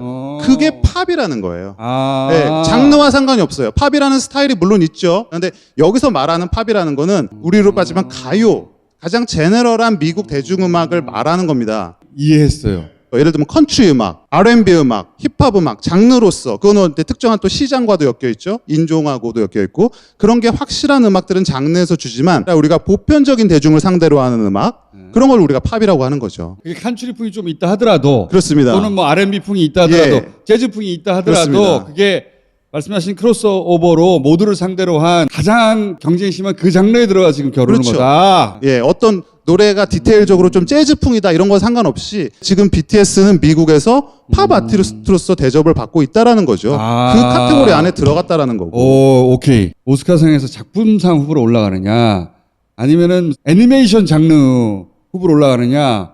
오케이, 이해했어. 예. 그런데 제가 총수님하고도 몇 주째 그런 얘기를 하고 있습니다만은 뭔가 우리 스스로 받아들일 수가 없는 이런 것 같고. 성과가 납득이 안 가는 거죠. 두 가지의 복합인 것 같은데 첫 번째는 BTS 현상에 속도를 못 따라가서 문화 지체로서 아 이건 사실이 아닐 거야 이런 점도 있겠죠. 우리가 오버하는 거 아닐까? 불안감이죠. 그런데 그것만으로는 다 설명되지 않는 BTS가 마치 별로 마음에 안 든다는 듯한 뭔가 불편한 심정들이 있어. 얘들은 왜 이러지? 좀 뇌피셜스럽게 말씀드릴 수밖에 뇌피셜. 없는 그런 부분입니다. 이제 저는 여러 가지 이유 중에 이거 하나가 중요하다고 생각해요. 뭐냐면 BTS라는 이 현상, BTS의 미국에서의 성공, BTS의 세계적인 열풍 자체가 제도권의 시스템을 거치지 않았다는 거예요. 그래서 이 제도권을 점하고 있는 그 언론일 수도 있고 뭐 프로모터일 수도 있고 음반 회사일 수도 있죠. 이 사람들이 보기에 썩 납득이 가지 않고 유쾌하지도 않아요. 자기 힘이 입증이 안 되는 거지. 그렇게 되면. 그렇습니다. 점하고 있는 위치에서 자기 영향력이라는 게 있는데 이걸 다 거치지 않고 성공해 버렸으니까 자기 존재 이유가 없어지는 거 아니에요. 그런 맥락에서는 성공의 공식이라는 게 있거든요. 인더스트리, 이 엔터테인먼트 인더스트리의 각 주체는 자기가 그 역할을 함으로써 그 가수의 성공에 이바지를 해야 되지 않습니까? 잘 써주는 기자 또는 뭐 잘 출연시켜주는 PD도 있을 수 있고 뭐 기획사의 능력이라든가 이 산업의 구성 요인들이 있는데 이것의 협업으로 그러면 내가 만든 거야 라든가 그렇습니다. 그런 커넥션들 이걸 거치지 않고 막 성공해 버렸잖아요. 우리 방송에서 몇 번 틀어줬으니 됐어 라고 한다든지 그런 것들이 있다고 하는데 BTS 현상이라는 건 굉장히 독특했어요. 어떤 이 풀뿌리 같은 운동 비슷하게 전 세계에서 그것도 전 세계에서 팬들의 자발성과 그들 간의 연대. 예전에는요 외국 팬과 한국 팬들의 연대라는 개념은 존재하지 않았습니다. 한국 팬은 한국 팬이고 외국 팬은 외국 팬이었어요. 근데 이 아미라는 존재는 독특하게도 서로가 서로를 격려하고 서로가 서로의 컨텐츠를 번역하고 그들 자체가 하나의 시스템을 구축을 하고 있어요. 근데 이런 것이 기존의 기획사가 갖고 있는 PR팀의 능력이라든지 프로모터의 능력 이런 것들보다 우회하는 거죠. 어떻게 보면 미디어의 능력도 우회하는 것이고 그러니까 자기 힘이 미치지 않은 존재의 등장이잖아요. 이게 자기가 기여한 바도 없고 그리고 자기 힘도 미치지 않아요. 자기 힘이 미치지 않는다는 거는 내 영향력을 입증하며 살아가는 존재들한테는 기분이 나쁜 존재죠. 우리 언론계에서 잘 알려져 있죠. 이 빅히트 엔터테인먼트 또 BTS 다른 그룹에 비해서 소통이 쉽지 않다. 소통이 쉽지 않다라는 건 달리 말하면 뭐냐면 섭외가 이렇게 쉽지 않고 기자가 네. 인터뷰 좀 하자는데 잘 안 해준다는 거지. 그런 것도 있을 것이고 그리고 이 BTS 쪽에서도 이 시스템에 빚이 없는 거 아니야. 그렇습니다. 비싸게 군다 이거지. 그럼 자기들이 조져봐야 아무 영향이 없잖아. 그런 존재의 등장이 당황스럽기도 하고 마음에 안 드는 부분도 있겠다. 믿기지 않은 부분도 있겠지만. 그렇죠. 과거에는 해외 진출이라고 한다면 한국 시장에서 먼저 미디어의 힘과 기획사의 힘으로 정복을 하고 그 힘으로 가까운 아시아 시장을 점령을 하고 거기서 얻은 노하우와 자본으로 미국 시장의 프로모터와 에이전시를 통해서 타진을 해서 주요 방송국에 하나씩 알리는 시스템이 존재해 왔거든요. 근데 BTS는 한국에서는 또 하나의 아이돌 그룹 같은 대우 이상을 받지 못했어요. 그것도 메이저가 아닌. 그렇습니다. 근데 어느 날 갑자기 빌보드, 롤링스톤 세계적인 언론들이 먼저 보도를 하고 팬들의 열풍 자체가 일반 대중들의 인식을 납득시키는 인기가 있고 팬덤이 있는 게 아니라 팬덤이 이 시스템에서 BTS의 위상 자체를 거의 강제하는 겁니다. 이게 지금 대세야. 얘네들이 우리가 발견한 새로운 스타야. 우리나라 K-팝의 역사상 그렇게 미국 팬들이 발견을 해서 그들의 열렬한 환호가 한국으로 전해져서 우리의 거꾸로. 한국 대중들을 자극하고 팬층을 넓힌 역사는 없습니다. 처음 있는 일이에요. 근데 이것은 시스템 입장에서 보면은 상당히 좀 난감한 부분이 있습니다. 난감을 넘어서 기자들이라는 건 누군가를 띄우던 누군가를 죽이던 그 영향력으로 존재 가치가 입증되는 존재거든요. 이 BTS에 대해서는 자신들이 가지고 있는 영향력이라는 게 전혀 미치지 않는 존재인 거예요. 내가 이 군을 잘 알잖아. 졸렬한 경우가 많아요. 다 그런 건 아닌데 아주 자잘한 복수심이에요. 날 무시했어? 그래 잘 되나 볼까 한번? 견디나 볼까? 그래 이게 있어요. 근데 BTS는 그 넘어 있는 존재인 거지. 내가 때릴 수 없으면 하나는 너무 대단해서거나 하나는 사실은 별게 아니어서야 하거든. 근데 후자가 마음이 편하잖아. 그런 심리적 흐름으로 이런 식의 기사들이 나오는 게 아닐까. 그 BTS 팬들 사이에서는 잘 알려진 이야기입니다. 저도 처음에는 팬들이 너무 과민 반응하는 거 아닌가. 그래서 그런 반응을 해요, 팬들도? 지금 이제 말씀드리려고 하는 게 뭐냐면 BTS의 성공은 이제 어느 정도 보도가 돼요. 그러면 우리가 흔히 알고 있는 소위 대형 기획사의 아이돌이 그것보다 사실은 못 미치는 어떤 활약을 보였을 때 미디어에 보도되는 양이나 그 커버되는 범위를 보시면 확연히 차이가 납니다. 굉장히 좀 재밌는 부분이고 실제 그렇구나. 실제로 그렇다는 것이 저도 이제 알게 됐어요. 그런 것들이 이미 팬들 사이에서는 잘 알려져 있고 또 하나는 아다르고 어다른 경우가 많잖아요. 가령 이번 그래미 같은 경우 어떻게 들어가냐면 주요 부문에서 등극에 실패했다라고 한다든지 대체적으로 그런 경향이 아무리 마이너 장르라도 그래미 후보에 올랐다고 하지. 연결되는 게 있어요. 그런 분들 하는 얘기가 이게 지금 기사가 잘 안 된다. 기사거리가. 잘 안 된다. 왜냐하면 높으신 분들께서 이게 대단한 거 아니야. 네.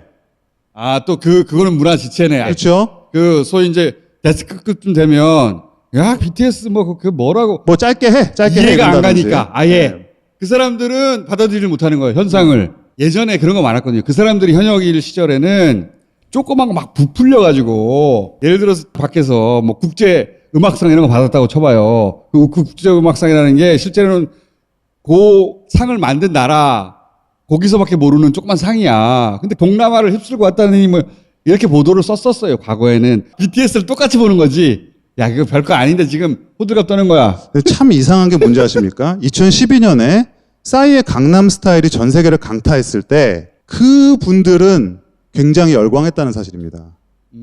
그 당시에는 이런 반응이 없었어요. 그거는 아이돌에 대한 폄하가 있어요. 맞습니다. 그 어린 애들이 그냥 모여서 춤추고 그런 거 뭐 노래냐 씨발 데스크급쯤 된 그쵸. 사람들한테 있는 인식이지. 내가 들어봐서 딱히 뭔가 나에게 못 알아듣겠거든 가사도. 네, 가사도 가사는 그렇고 나도 못 알아듣겠어. 많이 듣다 보면 못 알아듣겠는데 근데 이제 음악이 세련되고 신나. 이거 뭔가 세련되게 뽑혔구나. 근데 그것도 받아들이기 싫은 사람들이죠. 그렇죠. 그래서 이거는 기사거리가 안 돼. 제가 이제 오늘 재밌게 들은 얘기 뭐냐면 어떤 분이 이제 그런 말씀도 하셨다는 거. 높은 분이신데 야 이거는 다이너마이트가 상을 받은 거지 BTS가 상을 받은 게 아니야. 그러니까 뭐냐면은 그 곡이 뭐 어쩌다 좀 떴다. 하지만 이거는 BTS가 거둔 성취는 아니다. 억지로 밀어내는 거예요. 억지로. 근데 그래미는 이 업계에 정말 전문가들이 이 레코딩 아카데미 회원입니다. 음반을 몇 장씩을 낸 가수, 작곡가, 엔지니어 이런 사람들이에요. 이런 사람들은 좋은 말로 고집이 있죠. 나쁘게 보면은 뭔가를 받아들이는 데 있어서 느려요. 선수들끼리는 가장 늦게 인정하는 법이지. 그렇죠. 선수들끼리는 야 이게 하루 이틀 하다 그러면 사라질 그렇죠. 거야. 네. 근데 지켜보다가 제 선수 맞네 하고 받아들일 그 시점이 왔다는 거 아니에요. 얘네가. 레코딩 아카데미가 BTS가. 힙합을 받아들이는 데만 해도 십수년이 걸렸고 여전히 그래미 안에서는 대세가 되지 못하고 있어요. 하물며 아시안 아티스트 우리 생각에는 지금 유튜브가 난리 났으니까 아카데미 회원들이 끄떡끄떡 하겠지. 전혀 아닙니다. 그런 사람들이 아니거든요. 그런데 그럼 BTS가 왜 받았을까? 그러니까 다이너마이트가 빵 터졌으니까 하나 준 거야. 그 말이 성립이 안 된다라는 거예요. 그렇지. BTS가 2018년에 그래미 뮤지엄이라는 데가 있습니다. LA에. 거기서 관련 전시를 열고 그쪽에서 인터뷰로 초청을 합니다. 그래서 BTS의 음악에 대해서 그 어떤 한국 언론과 평론가들도 하지 못한 심도 깊은 질문을 나눠요. 그리고 그 이듬해 열린 그래미에서 BTS가 앨범 패키징 부문에 후보에 올라요. 그리고 상을 시상하는 시상자의 위치로 씁니다.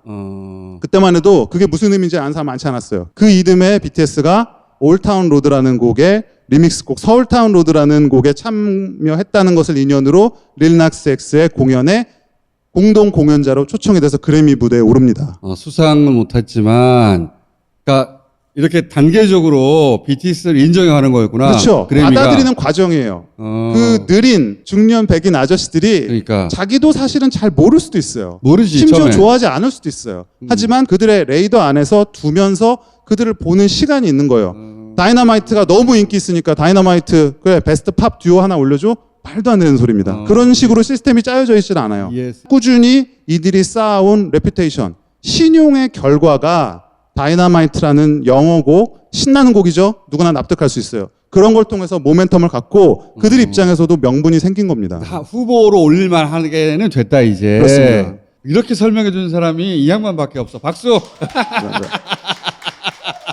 이해됐어. 그러니까 그래미상이라는 게 로컬이 맞죠. 그렇습니다. 오스카상이 그랬듯이. 그런데 그렇기 때문에 오스카상에 들어가는 게 너무 어려워서 거꾸로 다들 올라가고 싶어 했던 거거든요. 근데 그걸 기생충이 한 번에 해낸 것이고, 이제 음악은 BTS가 단계적으로 밟아서 주목을 훅 밀어넣은 거 아니에요. 미국 사회의 주류라고 스스로 생각하는 그 중에서도 이 엔지니어나 이런 특정 분야의 전문가들이 제일 꼴통이거든, 원래. 자기 거밖에 몰라. 그래서 안 껴준단 말이야, 잘.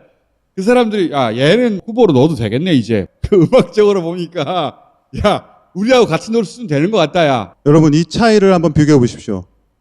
주요 부문에 실패한 BTS라는 표현과 미국 언론에서 표현한 말이 있습니다. 그래미 스너비라는 단어가 있어요. 그래미가 후보가 공개되면 그래미 후보만큼이나 유명하고 사람들이 더 많이 놀러보는 게 그래미 스너. 그래미는 누굴 무시했나 이번에. 이번 그래미는 대표적으로 위크엔드라는 가수가 싸그리 전멸을 했어요. 정말 위크엔드라는 가수가 지난 한 해 동안 이 우리가 지금 알고 있는 이 레트로 이 신스팝 열풍의 이 오리지널입니다. 모든 분야에서 위크엔드라는 가수가 탈락했어요. 그래서 이거가 첫 번째 대단한 뉴스였고 이 사람을 왜 무시했지? 그렇죠. 그래서 위크엔드가 트윗으로 이 과정을 투명하게 공개해라 라는 분노의 트윗도 올렸습니다. 미국 언론에서 그것도 주요 언론들입니다. 그래미 스너베 하나로 누굴 뽑고 있느냐? BTS를 꼽고 있어요. 그래요? BTS가 팝 락 부문의 듀오 그룹에 오른 것은 물론 K-팝으로서 역사적인 성과이나 그들이 지금까지 보여준 것의 representation, 그거를 대표하는 결과로서는 여전히 부족하다. 그러니까 미국 주류 언론에서는 이 정도 해냈는데 하나 올려주냐라고 할 만큼이라 이거죠. 오히려 자기들은 자기 시스템의 약점이라든지 그들의 한계가 보이는 거죠. 우리 그래미 또 이거 그 노인네 그 엔지니어랑 그렇죠. 가수랑 그래미가 그래미 했구만 또 백인들끼리 모여서 아저씨들이 또 지들끼리 BTS 무시했구만 이렇게 생각하는 것을 우리나라 기자들이요 내가 가장 크게 문제 삼는 건 마음이 작아요. 그래도 좋은 기자님들도 많이 계시죠. 착한 기자 있어요. 네네. 능력 있는 기자도 다 있죠 물론. 근데 있긴 있는데 대체적으로 마음이 작아요. 마음이 너무 작아. 그만해 씨발. 저는 이제 자기가 너무 중요해. 자기가 뭐 그렇게 중요하다고. 국뽕에 대한 두려움 때문에 우리가 지레 먼저 그럴 필요는 없잖아요. 외국 언론에서는 BTS를 그래미 스노비라고 표현을 해주는데 그 정도까지 가는데 그런 정도까지 갔는데 왜 우리가 그 성과를 애써서 그래도 아닐 거야. 거기 주식이라도 한 주 있어요? 없습니다. 오늘 여기까지 하겠습니다. 네, 고맙습니다. 100% 동감합니다. 당당하게 품질 보증 3년 애플비데. 애플비데는 품질 자신감으로 3년 동안 수리비를 받지 않아요. 비데 관리 아무나에게 맡기시나요? 설치부터 청소, AS까지 원스톱으로 진행해요. 전문가가 만들고 관리하면 달라요. 애플비데를 지금 검색하세요. 선생님, 저 궁금한 게 있는데요. 여자는 왜 남자보다 털이 적어요? 타인은 지옥이란 말이 왜 생긴 거예요? 선생님, 질문이... 야, 그냥 읽어봐. 알아두면 잘난 척하기 딱 좋은 우리말 잡학사전. 영어 잡학사전, 우리말 어원사전, 신화와 성서에서 요리한 영어 표현사전과 문화교양사전, 철학 잡학사전도 있습니다. 선생님, 어디서 팔아요? 딴지마켓! 딴지마켓!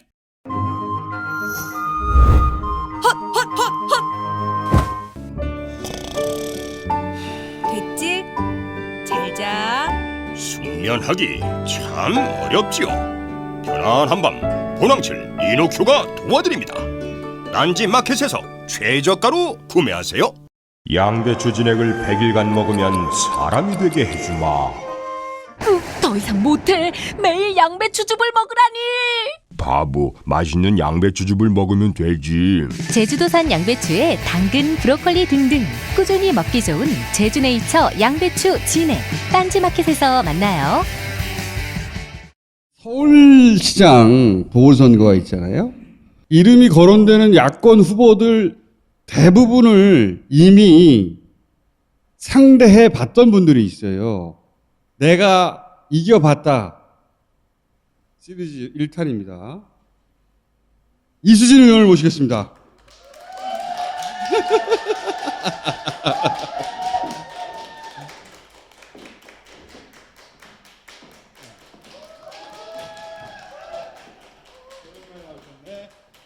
자, 차렷, 경례.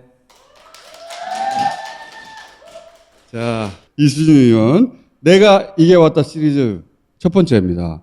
이번에 한 여론조사에서 나경원 전 의원이 서울시장 후보군 중에 박영선 장관에 이어서 두 번째 오른 결과가 나왔거든요. 근데 이제 나경원 전 의원 같은 경우에는 전 의원으로 만든 당사자가 여기 있잖아요. 내가 이겨봤잖아. 잠깐 매니저가 먼저 얘기를. 매니저. 네, 여러분 매니저로 나오셨고. 네, 더불어민주당 앵벌이 단장 정청래입니다. 네. 앵벌이 담당. 이제 바야흐로 선거철이 됐어요. 고기도 먹어본 사람이 잘 먹고 선거도 이겨본 사람이 이기는 거거든요. 지는 사람들은 습관적으로 집니다. 나경원 전 의원이 나오면 제가 이수진 의원을 출전시켜야 되겠다. 출전시켜야 되겠다. 그리고 이해운 전 의원이 나오면 장경태를 내가 한번 생각해 보겠다. 금태섭이 나온다면 좋다. 경선에서 압도적으로 그를 패배시킨 강선우를 내보내겠다. 오세훈 전 시장은 지금 아무 얘기가 없는데 만약에 거기가 출격한다. 그럼 고민정이 있다. 우리는 또. 나경원 전 의원이 준비를 하고 있는 것 같아요. 책도 내고 하는 거 보니까. 나오는 게 거의 확실시 되는 것 같아요. 네. 네. 자, 네. 서울시장 잠재적 후보 이수진 후보를 소개합니다. 제가 오늘 서울시장 출마 선언을 하려고 여기 나왔습니다. 오늘 사실은 모임이 있었어요. 오늘 출마 선언을 하러 다수배에다 나간다고. 출마 선언. 네. 그랬더니 그분 거기 한 분이 큰 결심하셨다고. 큰 결심하셨다고. 또 한 분은 여성 노동계 쪽은 걱정하지 마라. 여성 노동계 쪽 걱정하지 마라. 네, 그래서 본인이 이겨봤지 않습니까? 예. 어떻게 이길지 정말 저는 잘 알고 있어요. 그러니까 선거운동 기간에 그분의 약점은 국민이 싫다고 하는 것만 합니다. 그러니까 사람들이 더 싫어지잖아요. 네. 더 싫어지잖아요. 그리고 말리면 안 돼요. 말리면 안 돼요. 네, 그분이 뭔가 이렇게 토를 달거나 하면서 이렇게 들어왔을 때 거기에 맞받아치는 일을 자꾸만 하면 말리는 거죠. 훅이 들어와도 그걸 무시하고 자기 갈 길을 가는 거죠. 본인이 선거운동 와중에 계속 만났잖아요. 네. 처음에는 제가 그 양반을 처음 딱 봤을 때 제가 도망갔어요. 왜냐하면 무서워서가 아니라 싫어가지고. 근데 이제 그 구의원님이 저를 막 질질 뒤에서 밀고 이렇게 앞으로 나가고 한 줄에 세워놨는데 두 번째, 세 번째 만날 때는 이제 여유가 생기더라고요. 그 양반이 정말 좋은 사람이거나 양심이 있거나 그러면 제가 양심이 있거나 겁을 먹었을 거예요. 근데 완전 반대잖아요. 그러니까 안중에 안 들어오는 거예요. 안중에 안 들어. 이수진 의원이 좀 독특하잖아요. 독특하죠 많이. 생각나면 그냥 뱉어요. 그래서 이런 의원들 모임이 있어요. 4차원 모임. 4차원 모임 회원을 좀 소개하시죠. 유정주, 신현영, 저랑 권인숙 의원님. 자기들끼리 4차원 모임을 결성해서 우리는 생각나는 대로 행동한다. 뭐 네. 서로를 알아봤어요? 그렇지. 네. 그러니까 어떻게 알아봤어요? 사실은 국회 부적응자들이에요. 부적응자. 왜냐면 진짜 리버럴하고 정말 할 말 다 하고 양심 있고 좀 그런 사람들을 와서 보니까 적응하기 굉장히 힘든 거예요. 그래서 처음에는 막 배탈이 나고 난리가 났었어요. 배탈 돌았어요? 네, 머리가 아프고 온몸이 아픈 거죠. 적응 안 맞으니까. 네. 어떤 활동을 하다가 배탈이 났어요? 예를 들어봤어요. 그러니까 본회의장만 들어가면 배탈이 나는 거예요. 본회의장 그 들어가. 분위기가 너무 권위적이고 막 그렇잖아요. 예, 경직돼 있고 그러니까 몸에 안 맞는 거죠. 본회의장만 들어가도 예. 너무 답답하고 몸이 아프고 막 그런 몸이 거예요. 아프고 설사가 예. 나고. 예, 예. 그런데 그런 설사 나는 사람 손 들어봐. 네, 그랬더니 이제 아까 그 4차원들이 다 모인 거예요. 보기만 하면 막 살 빠진다고 그러고. 언제 설사? 예. 그래서 그걸 확인한 순간 4차원 모임이 결성이 된 거예요. 네. 전화가 왔어요. 의원님, 저 국회의원 그만할래요. 국회 적응을 못 하겠고 너무 스트레스 받고 국회의원들이 다 이상한 사람들이래. 그 말을 하시면 어떡해? 했잖아 그렇게. 아니, 나한테. 국회의원들이 예를 들어서 어떤 점이 이상했어요? 아니 대정부 질문하거나 뭘 하거나 너무 뻥이 심하고 오버가 심하고 자기도 잘못한 게 있으면서 남을 마구 비판을 막 하고 자기 잘못한 게 있으면서 자기 자랑을 마구마구 하는 거예요. 그러니까 저랑은 너무 다른 거죠. 예, 그래서 그러니까 정말 적응이 안 되고 국민의힘에서 나와서 대정부 질의하는데 너무 소리 지르고 말도 안 되는 소리하고 뻥이 심하더라. 그러니까 시간이 너무 아까운 거예요. 저한테 와서 이제 왔어요. 그래서 들어올 때는 어렵게 들어왔지만 나가는 것도 불가능하다. 그때 왜 그러냐는 거야. 자기 그만두면 그만두는 거지. 본회의 의결사항이다. 이게 과반이 동의를 해줘야 나가요. 본회의 들어가는 것도 싫은데 본회의 의결사항이야. 못 나가는 거죠. 의원직을 그만둘 수가 없어. 이수진 의원직 사퇴 결의안을 지금부터 의결하겠습니다. 그러면 다 반대지. 대정부 질문하는 거 보시면서 처음에 저 미친 사람들 아니야? 네. 내가 여기 앉아 있는 게 시간 낭비 같고. 그 시간에 판결문을 쓰면 100개는 쓰겠다. 생산성도 없고 너무 생산성이 없는 거예요. 그 거짓말에다가 오바에다가 그렇죠. 어거지 소리에. 어거지 소리. 너무 뻔한데 그걸 계속 듣고 있어야 되는 거예요. 그걸 듣고 있으니까. 못하겠다 이거는. 못하겠다. 그래서 전청래 의원한테 진짜 가서 상담을 했어요? 그렇죠. 안 한다고. 안 한다고? 네. 국회법에 보니까 진짜로 과반 동의를 받아야 돼요. 그랬는데 정청래 의원님이 만날 때마다 계속 웃게 해주시는 거예요.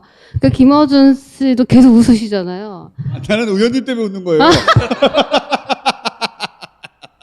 근데 얼마나 또 적응을 잘하냐면 그래서 지역구 활동은 이렇게 하고 막 얘기를 하잖아요. 의원님 잠깐만요. 그래도 막 숫자 왜 적어. 초반에는 그렇게 괴로웠고 초반에 황당해하고 괴로워하는 사람 좀 많이 봤어요. 초선들. 우리 국회가 이런 곳이었나? 이런 말도 안 되는 짓들을 하고 있나? 근데 점점 좀 적응해 가거든요. 의원님도 적응이 좀 되셨어요?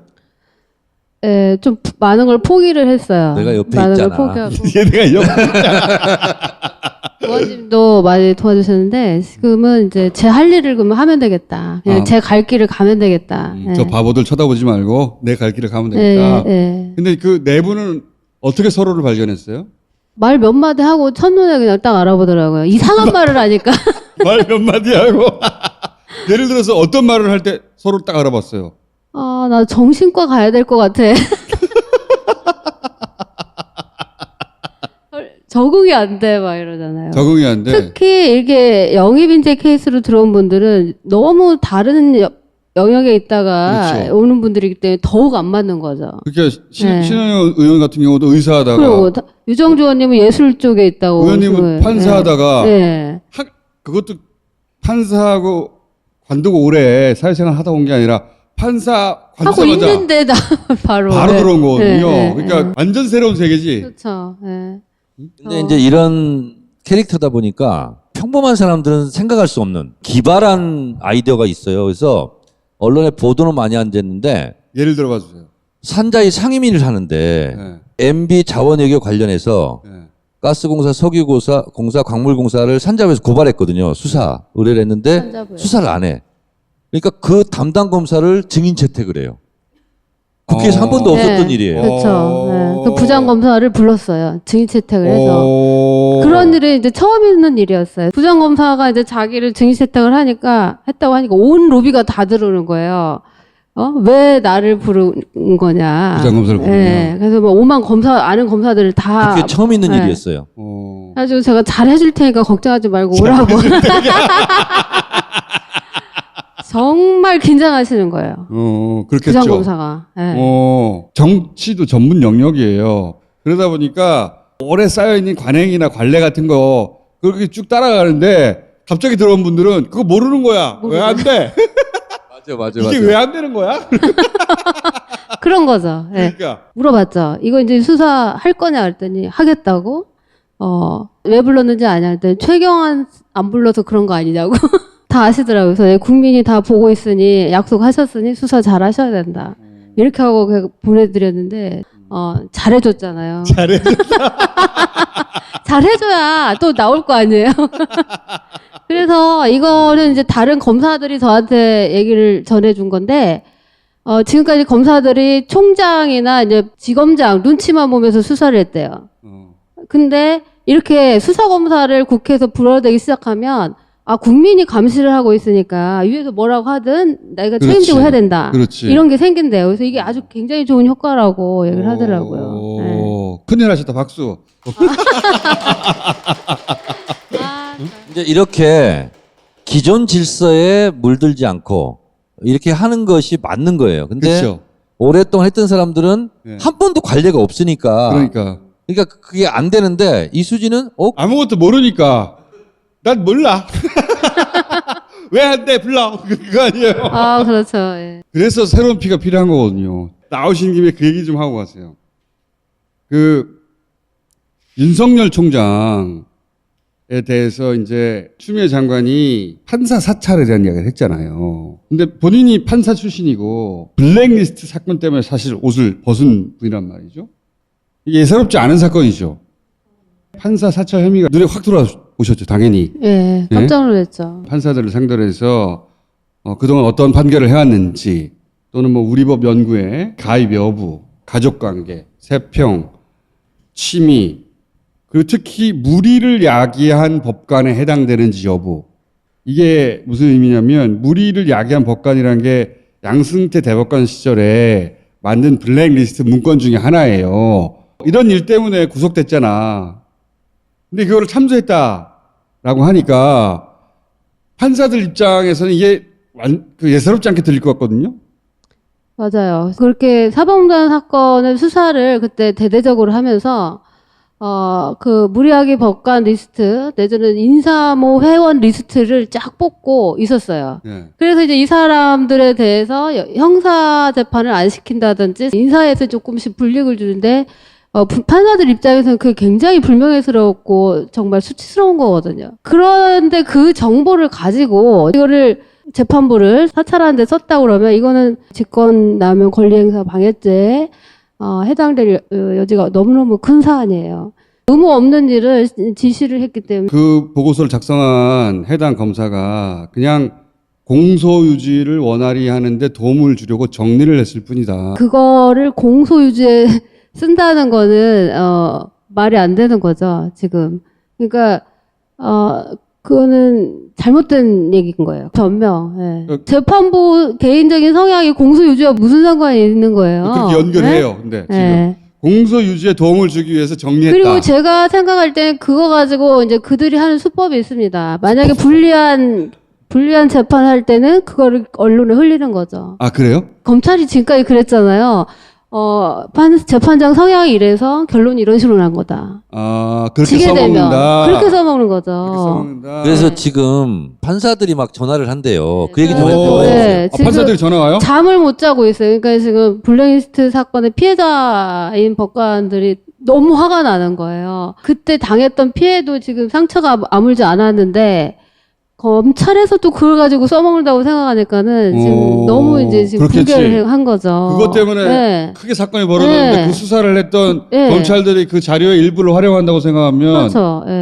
예를 들면 이제 보수 언론에서 저 사람은 우리 법이라서 결론을 이렇게 냈어. 이런 식으로 낙인을 찍잖아요.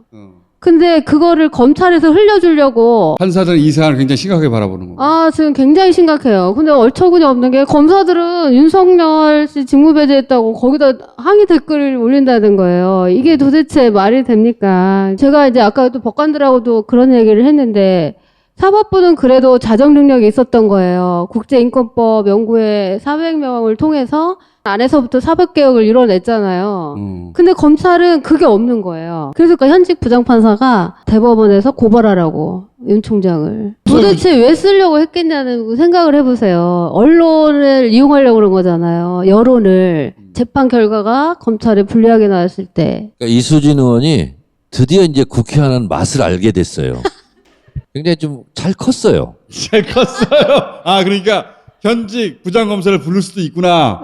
그렇죠. 권한을 잘 활용하면. 그리고 이제 생기가 발랄해졌고, 그동안은 웃음기가 없고, 식욕부진에 의욕부진. 아니, 그동안 언론도 잘 안 나오고 그래가지고. 그러니까요. 그러니까. 굉장히 우울했었어요. 후원금이 그러니까 안 차지. 그래서 나왔습니다. 그래서 나왔습니다.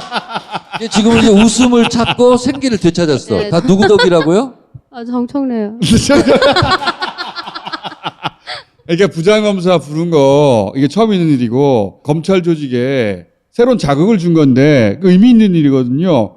보도가 없어. 뭘 잘못해야 보도가 있지. 보도가 나긴 했는데 대부분 못 봤다고 봐야 돼요. 그러니까 이제 검사님들이 수사하면서 이거 잘못하면 이제 국회 불려나가겠네. 그렇지. 이런 위기의식을 갖고 있는 거죠. 그렇지. 그동안은 네. 검찰총장, 검사장만 다 보다가 막아주고 이랬거든요. 내가 국회에 가서 카메라가 24시간 돌아가는데 앞에서 내 책임으로. 내 책임으로 어떤 네. 사건에 대해서 발언해야 되는구나. 그렇죠. 그렇게 생각하면 눈치를 보잖아. 네. 국민들의 눈치를. 그동안은 국민에 안 대한 봤어. 눈치를 보는 거지. 국민에 대한 그렇죠. 눈치를. 그동안은 눈치 안 봤어. 너무 그동안은 훌륭한 일을 한 것 같은. 그냥 한 건데. 그냥 한 건데. 갑자기. 국회 하는 맛을 좀 들으셨어 이제? 예, 맛을 들으면 잘하실 것 같아요. 국회의원들이 할 일이 굉장히 많고 하면 할수록 선한 영향을 많이 끼칠 수 있다는 걸 지금 깨닫고 있어요. 이수진 의원이 지금 한 6개월 만에요. 어떻게 바뀌었냐면 지역구 자기가 공약한 거를 꼭 해야 되겠다. 그러면서 흑석 고등학교를 설립하겠다고. 네, 흑석동에. 그러면서 이제 지금 백방으로 뛰고 있어요. 초선 의원들 과거에도 만나보면 한 6개월에서 1년까지는 다시 국회의원 안 한다고 그래요. 대부분이 2번 안 한다고. 그러다가 임기 중반을 넘어가야 다시 할 생각을 하기 시작하는데 6개월이면 진짜 빨리 깨달으셨네. 오늘 놀란 거 하나 얘기할게요.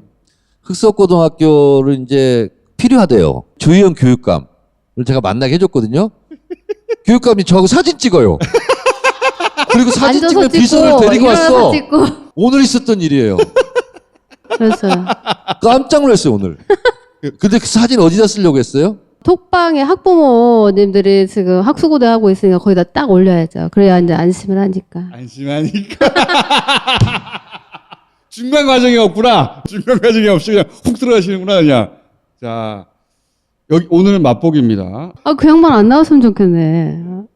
나경원 씨. 나경원 오빠. 제가 또 나와야 되잖아. 네.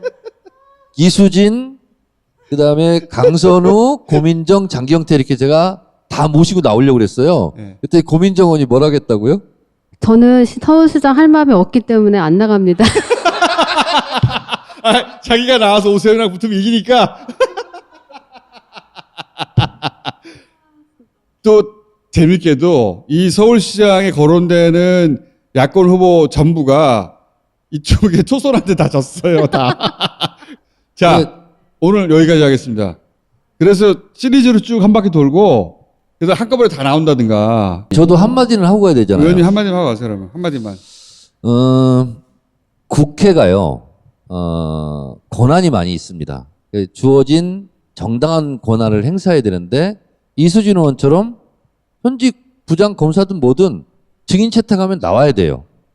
그리고 국회는 국정감사 권한이 있고 그리고 모든 공무원에 대해서 세금으로 녹을 받는 사람들에 대한 감시권이 있는 겁니다. 이게 국회의 권한이에요. 그래서 윤석열 검찰총장의 지금 비혐의 이런 부분은 언제든지 국회가 국정조사도 할 수 있고 불러서 물을 수도 있고 따질 수도 있다.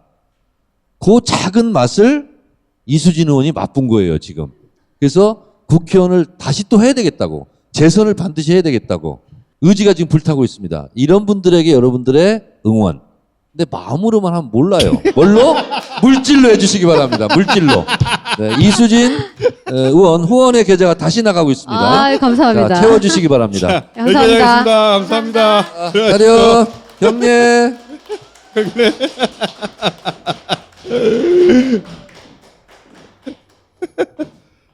우리 정치사에 없던 유형의 정치인이 등장하셨어요.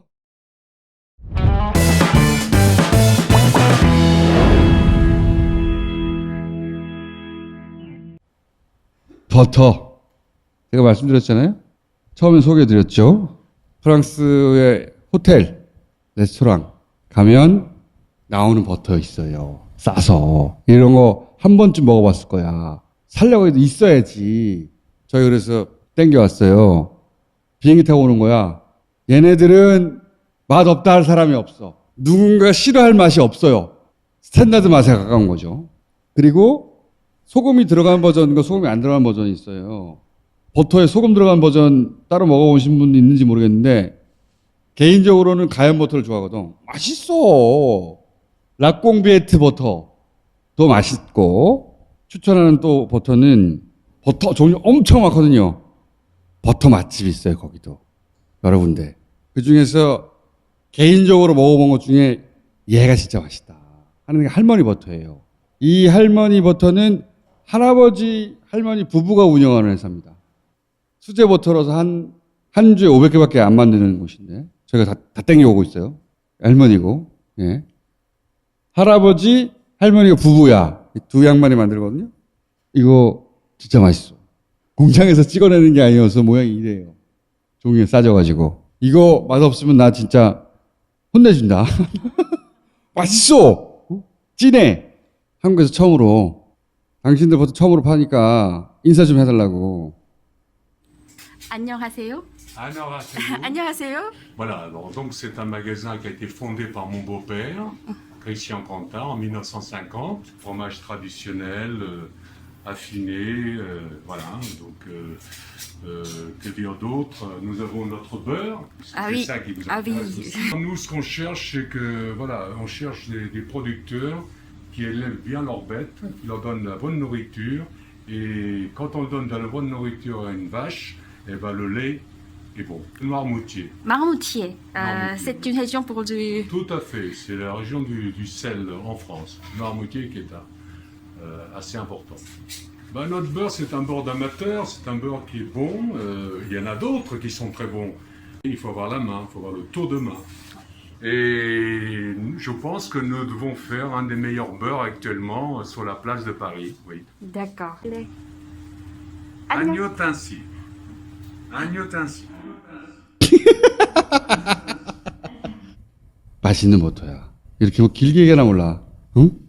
여기 있는 에펠탑 근처에 있는 부티크 한 곳에서 만드는 거거든. 맛있어. 예? 먹어봤어요? 먹어봤구나. 맛있지? 진짜 살쪘어요. 중독돼 이거. 중독성 계속 먹었구나. 퍼먹었죠 막. 거기까지는 아니고. 그러니까 버터를 먹기 위해서 빵을 사는 거야. 너무 맛있으니까. 경고했다 내가. 얘네들이 오리지널인데 얘네들 동네에서 수제로 자기들끼리 최고로 쳐주는 걸 새 맛. 그런 거지. 맛있다. 또 발사믹. 발사믹 맛있어. 자, 김ам독 라인 네 분을 모시겠습니다.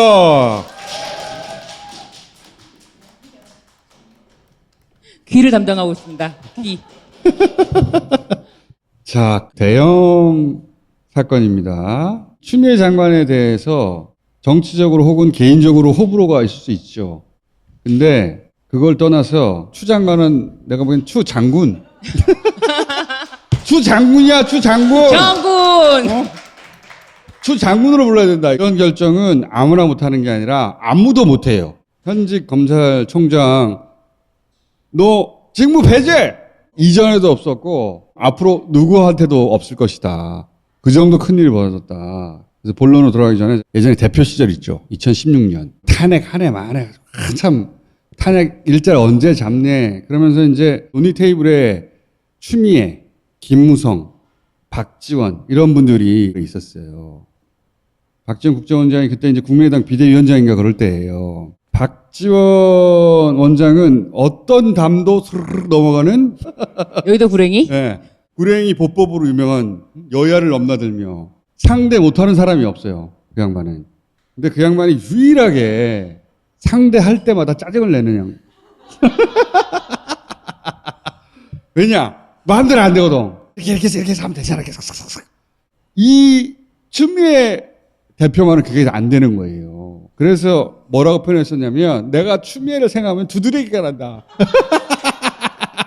실제 했단 말이야. 그 배포, 강단, 고집. 그래서 이런 결정을 할 수 있었던 거예요. 첫 번째.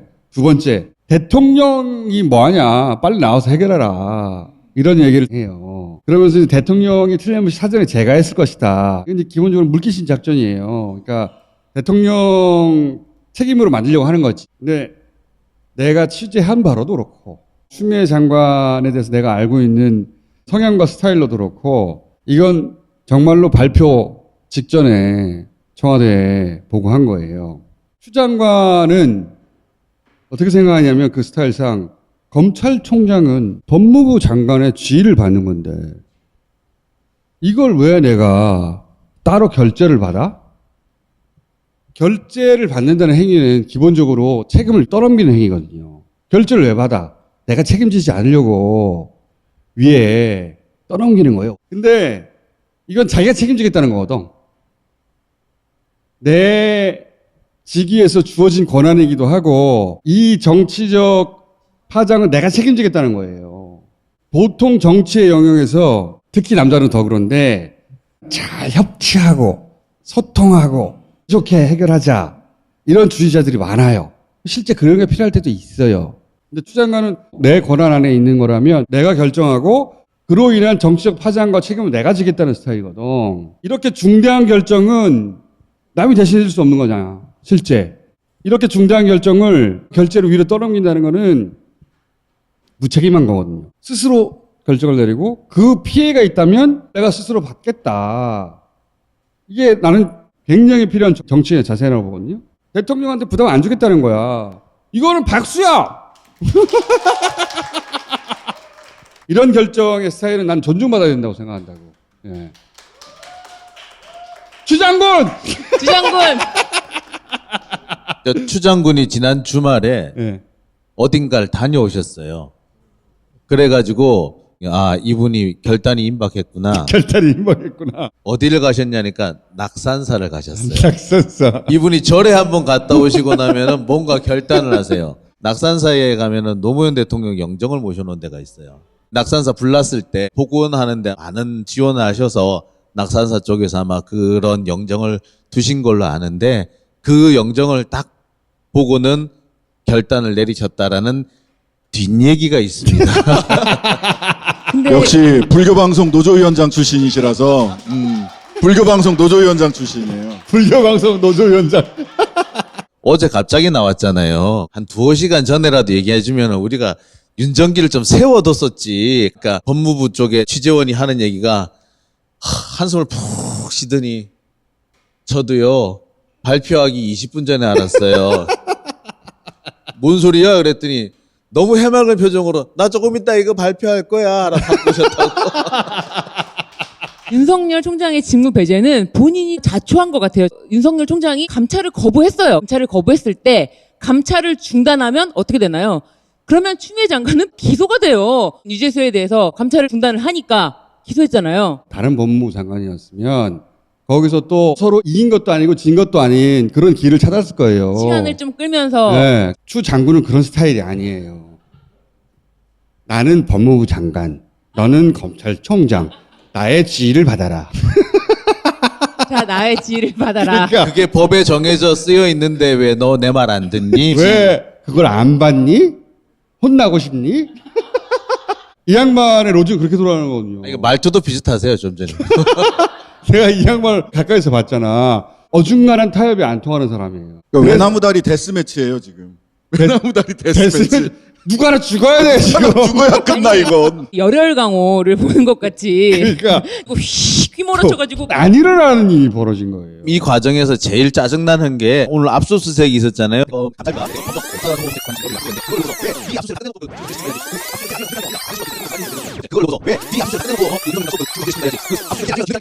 요 대목은 말이죠. 삐리릭 처리될 것 같아요.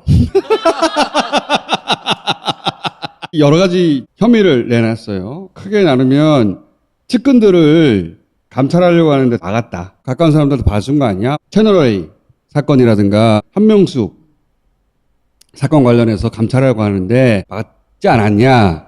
이런 게 하나 있고, 그 다음에 감찰 받으려는데 왜 안 받아? 그건 당사자이라는 얘기고, 언론사 사실을 만났다 이런 거 있는데, 근데 가장 쟁점이 될 것은 이 판사 사찰 문건이에요. 여기에 대해서 이제 그 문건을 작성한 당사자가 나와서 한마디로 말하면 정리했을 뿐이다. 별거 아니다. 별거 아니다. PC 앉아서 했다. 네, 불법이 될 만한 내용이 없다. 이런 취지로 해명을 했단 말이죠. 그러자 이제 이 판사들이 열을 받는 거거든. 제주지방법원에서 부장판사 한 분이 법원은 바보냐? 윤석열 총장을 고발해야 한다. 왜? 아니 판사들에 대해서 세평을 수집한다는 것 자체가 틀린 거예요. 지난 2월 달에 경찰이 검찰 인사자료를 확보하기 위해서 검사들 세평을 수집을 한 적이 있어요. 그러니까 검사들이 어쨌다? 야 이거 사찰이다 그래가지고 경찰들 수사하겠다 그랬어요. 판사들도 마찬가지인 거죠. 야 왜 판사들의 세평을 니들이 수집해? 과거의 사건 내용이라든가 무리를 일으켰는지 네. 그 부분에 대해서 가족관계 세평, 개인 침해라든가 무리를 일으킨 법관인가 여부 이 대목이 이제 직접적으로 연결되는 게 무리를 야기한 법관이라는 표현 자체가 양승태 문건으로 존재해서 이게 바로 블랙리스트라고 했던 그거란 말이지. 양승태가 모았다는 그 판사 블랙리스트 수준도 어떻게 보자면은 인사자료인가? 하지만 그거를 수집을 해서는 안 되는 곳에서 그런 걸 수집을 했기 때문에 문제인 거예요. 마찬가지예요. 대검도 옛날에 이제 범죄정보기획관실, 범정이라고 부르는데요. 거기서 했기 때문에 문제인 거예요. 그리고 그 내용에 보면은 단순히 세평을 수집할 수 있는 수준의 이상의 것들이 상당 부분 포함되어 있다는 것이 확인이 돼 있는 상태라고 하거든요. 그리고 그거를 범정에서 만들어서 정말로 재판에 쓰려고 했으면 이거를 공판부에다 줬겠죠. 왜 그거를 반부패부에 줍니까? 반부패부에서 수사하라고 준 거거든요. 아니 보세요. 제가 만약에 어느 빈집에서 나왔다. 근데 그 집이 우리 집이더라. 그럼 문제 없죠. 남의 집에서 나왔다. 그럼 도둑놈일 가능성이 생기는 거죠. 마찬가지예요. 나올 때에서 나와야지. 거기서 나옵니까? 근데 개인정보 수집법상 가족관계라든지 이런 건 인터넷상 다 나오는 게 아니거든요. 그러니까 취미 이런 거는 뭐 나올 수가 있겠지만 판사의 취미가 어디 나와 있어? 아니 이게 검사랑 같이 농구한 거 취미 썼다고 그렇게 얘기해요. 그런 거 수집하는 것 자체가 개인정보 수집법에 위반돼요. 공소 유지를 위해 공소 유지를 위해, 맞아. 정리했다고 하는 거거든.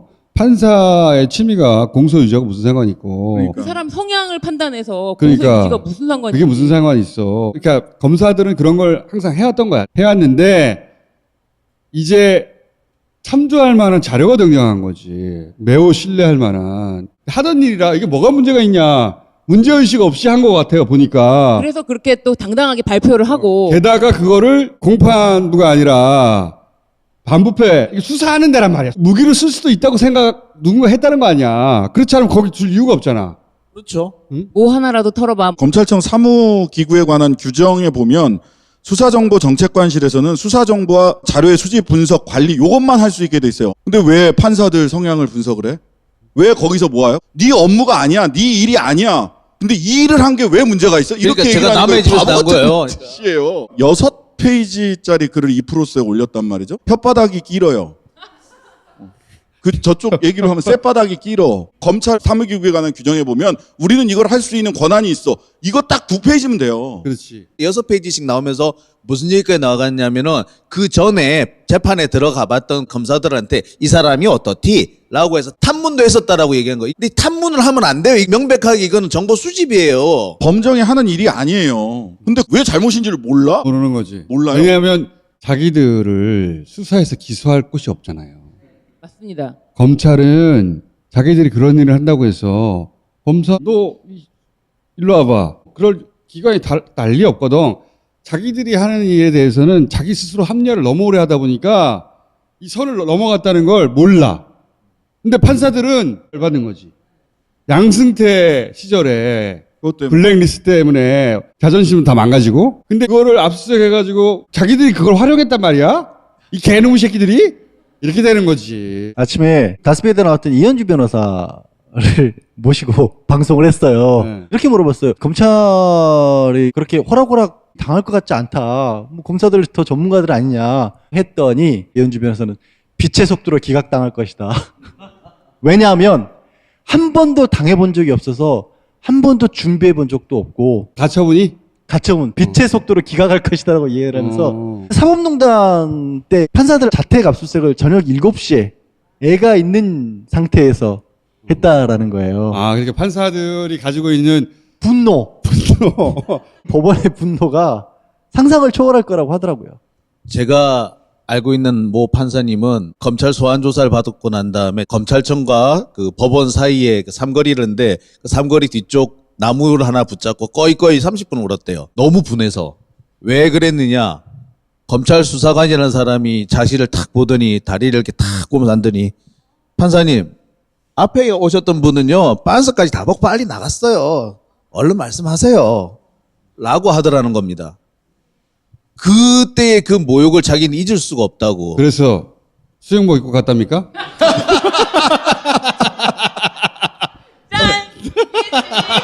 준비했지. 래시 가드. 신 변호사랑 저랑 아침에 그 뉴스공장 마치고 나서 밖에서 잠깐 얘기하면서 추 장관이 그거를 노린 거라는 얘기를 했어요. 그리고 실제 대검 오후에 갑작스럽게 압수수색을 하는 거 보고 그게 맞다. 그러니까 보고서를 확보를 해서 위법성이 있다는 걸 분명히 판단할 수 있으니까 징계 사유라고 발표를 했고 다음 순서는 누가 만들었나 찾아야 될 거 아니에요. 통장에서 끝나지 않겠다는 거예요. 이 보도에 따르면 이런 식으로 표현했더라고. 학생들이 후배들을 위해서 족보 만들잖아. 그러니까 먼저 재판을 경험했던 선배가 그 판사에 대해서 이런 성향이라고 뭐 족보를 만들어주는 게 뭐가 그렇게 큰 잘못이냐 이런 정도로 인식하는 거예요. 그런데 검찰은 막강한 권한이 있잖아요. 수사권도 있잖아요. 정보에 접근할 수도 있고 막 뒤져볼 수도 있어요. 검찰이 판사를 상대로 정보를 수집하는 자체가 주는 공포감, 인간적으로 불리한 점들 쥐고 지금 재판장이 들어와서 그게 주는 효과에 대한 생각을 전혀 안 하는 거야. 양승태 때 블랙리스트 만들었을 때 그 블랙리스트 이름이 무르이 야기 법관이에요. 예, 그래서 그렇게 그렇게 부르는 거예요. 그래서 그러면 이거 압수수색해갖고 그 검찰이 가져간 거거든요. 근데 압수수색한 물건은 다른 사건이나 다른 정보랑 결합시켜서 쓰면 안 돼요. 그러면 안 돼. 근데 양승태 재판 때문에 압수수색했던 걸 가지고 자기들이 쓰는 데다가 사용한 거예요. 이것 자체가 불법이에요. 참조했다고 보여지는 거야 지금. 네. 무르이 야기 법관. 무르이 야기 법관. 그리고요, 족보라는 거는 선배가 후배한테 조용히 물려줄 때 족보예요. 그게 아니고 야 다 모아, 싹 다 모아봐. 그거는 부정시험이 되는 거지. 그렇죠. 바로 그거죠. 이건 굉장히 큰 문제가 있는 건데 이거를 내가 썼다라고 말하는 그 뻔뻔함이란 자기들끼리만 있어서 그래. 네, 맨날. 자기들이 지적을 당해본 적이 없으니까. 조국 장관에 대한 취재를 한다고 치고 짬뽕 짜장면 배달했어요? 라고 물어봐 놓고 그거를 온 국민이 보고 어처구니 없어서 웃었는데 당사자들은 그냥 우리 하던 대로 한 건데요. 똑같은 상황인 거예요 지금. 자, 그러면 그래서 앞으로 벌어질 일이 뭐냐. 앞으로 벌어질 일. 검사 징계위원회라는 걸 열게 된단 말이죠. 효력정지 가처분 신청을 먼저 할 텐데. 이제 직무집행 정지 명령에 대해서 이걸 취소해달라는 본안 소송을 하나를 내놓고 그 다음에 이 본안 소송이 결정되기 전에도 이 직무집행 정지 명령의 효력을 정지시켜달라 라고 하는 거를 그 가처분 신청을 낼 거예요. 근데 가처분은 기각될 것이다. 이게 검찰총장이 검사의 직무집행을 정지시킬 때는 요건이 굉장히 복잡해요. 복잡한 요건을 맞춰서 법무부 장관한테 직무배제 해주세요 라고 요청을 해야 돼. 근데 법무부 장관이 직접 직무배제를 시킬 때는 필요하다고 인정할 때에는 요렇게밖에 안 돼 있어요. 그러니까 재량의 범위를 엄청나게 넓게 주고 있어요. 따라서 법리상으로도 빛의 속도로 기각될 가능성이 저는 매우 높다라고. 저는 또 한 가지 측면을 볼 수 있는데요. 이게 실익이 과연 있느냐, 재판에 실익이 있느냐. 보세요. 이거는 뭐냐면은 그 징계의 예비 절차로서 그 직무를 정지시킨 거잖아요. 말을 어렵게 해서 아침에도 얘기하다가 내가 마이너스 1점 주려고 그랬는데. 나한테만 왜 그래요? 나 아니지. 실제 징계는 예를 들어서 정직, 아니면 뭐 감복, 면직, 해임 이런 게 실제 징계예요. 그런데 시간이 걸리잖아요. 그 시간 동안 일하지 말라고 업무에서 빼놓은 거란 말이야. 최종 징계가 아니에요. 동작 그만한 거예요. 지금 동작 그만. 그런데 그 기간이 아주 길어봤자 열흘 정도 될 거예요. 장 기자의 주장은 뭐냐면 어차피 소송으로 들어갈 텐데 소송을 하면 되는데 중간 단계 요거를 가처분으로 해가지고 다시 직무를 수행하게 만드는 절차 어차피 법정으로 갈 것을 무슨 실익이 있느냐. 그러니 이거 그냥 기각시켜버릴 것이다. 요런 힘 빼지 말자라는 얘기죠. 요런 전문가적인 견해를 한번 말해보려고 하다가. 대기발령. 네, 실제로 소송에 들어가면 시간도 길어지고 하기 때문에 직무를 유지하면서 하는 거랑 못하면서 하는 거랑은 완전 다르죠. 근데 이제 장 기자 얘기는 뭐냐면 추 장관이 정광석학처럼 몰아붙일 것 같다라는 그런 추측을 하는 거예요. 지금 신 변호사 얘기는 일단 요 정지시켜놓은 것도 풀어야 되려고 할 거 아니냐. 근데 그 부분이 실익이 없다는 게 장 기자 얘기인데 저도 이 부분은 일정 부분 동의하는 게 뭐냐면 마지막 얘기가 저를 되게 귀에 꽂혔어요. 뭐냐면 검찰 개혁을 하기 위해서는 법과 제도를 고치는 것만으로는 부족하다는 거를 깨달았다라는 거예요. 이 얘기 무슨 얘기예요? 이거는 전문 용어로 버르장마리를 고쳐놔야 된다. 사람을 바꿔야겠다는 얘기거든요. 사람을 바꾼다는 게 윤 총장 한 사람 정도만 저는 그렇게 안 봐요. 지금 마음 먹은 게 사람에 대한 손질을 하겠다 그러면 직무 정지고 뭐가 풀려 없이 아마 징계위원회 정광석화처럼 치를 것 같아요. 징계위원을 열어요. 위원장이 법무부 장관이니까 자기가 열자 그러면 열리는 거예요. 근데 이제 이 경우는 법무부 장관이 총장을 징계한 거라 당사자라 맞아요. 대리를 세우겠죠. 자, 그러면 그다음 징계 수위가 뭐가 있냐? 첫 번째는 불문이 있어. 불문 처리할 수 있죠. 문제 삼지 않겠다. 이거는 나올 확률이 제로지. 제로. 그럴 거면 시작도 안 했지. 그 다음에 이제 견책. 요까지 내가 할게요. 반성문 쓰라는 거야. 견책. 반성하고 있어. 이거 하려면 시작도 안 했지. 그 다음부터가 이제 감봉. 월급 깎는 거. 감봉. 그 다음에 정직. 일하지 마라. 월급은 줄 테니까. 그 다음이 면직과 해임이에요. 면직은 그러니까 검사라는 신분 자체는 유지를 시키는 거예요. 근데 검찰총장이라는 자리에서 물러나게 만드는 거고 해임은 자르는 거예요, 그냥. 너 검사 아니야, 더 이상. 면직은 검찰총장 그만, 검사 윤석열로 돌아가. 면직은 그 직에서만 내려오라고 하는 건데 해임은 이렇게 되면은 퇴직금, 연금의 절반만 받을 수가 있어요. 파면이 없어요. 파면이면 하나도 못 받는데 해임은 절반. 파면을 하려면 헌법재판소에서 파면을 해야 돼요. 탄핵 소추를 해야 돼요. 그래서 최고 수위가 해임이에요. 뭐가 제일 치욕적일 거라고 보십니까? 면직 아닐까? 정직. 정직일 것 같아요. 정직. 정직 6개월. 정직 6개월이라는 건요. 내년 5월이야. 그러면 곧 그 임기 만료야. 그 얘기는 나가라는 얘기이기 때문에 그러면 사표 내. 내가 보기엔 제일 치욕적인 감봉이야. 월급을 3분의 1로 깎을 테니까 일은 그대로 해라. 이렇게 제일 치욕적인 거야. 근데 치욕적이겠네. 면직, 해임 이런 건 행정소송 한다는 거거든요. 지금 행정소송 한다는 것은 안 나가겠다는 거. 내가 왜 관둬?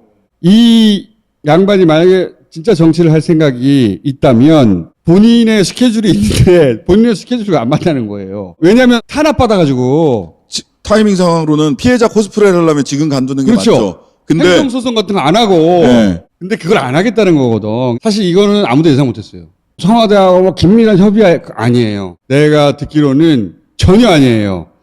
그 언론에서 떠돌아다니는 어쩌고저쩌고 하는 거 다 틀린 얘기야. 내가 제일 정확해.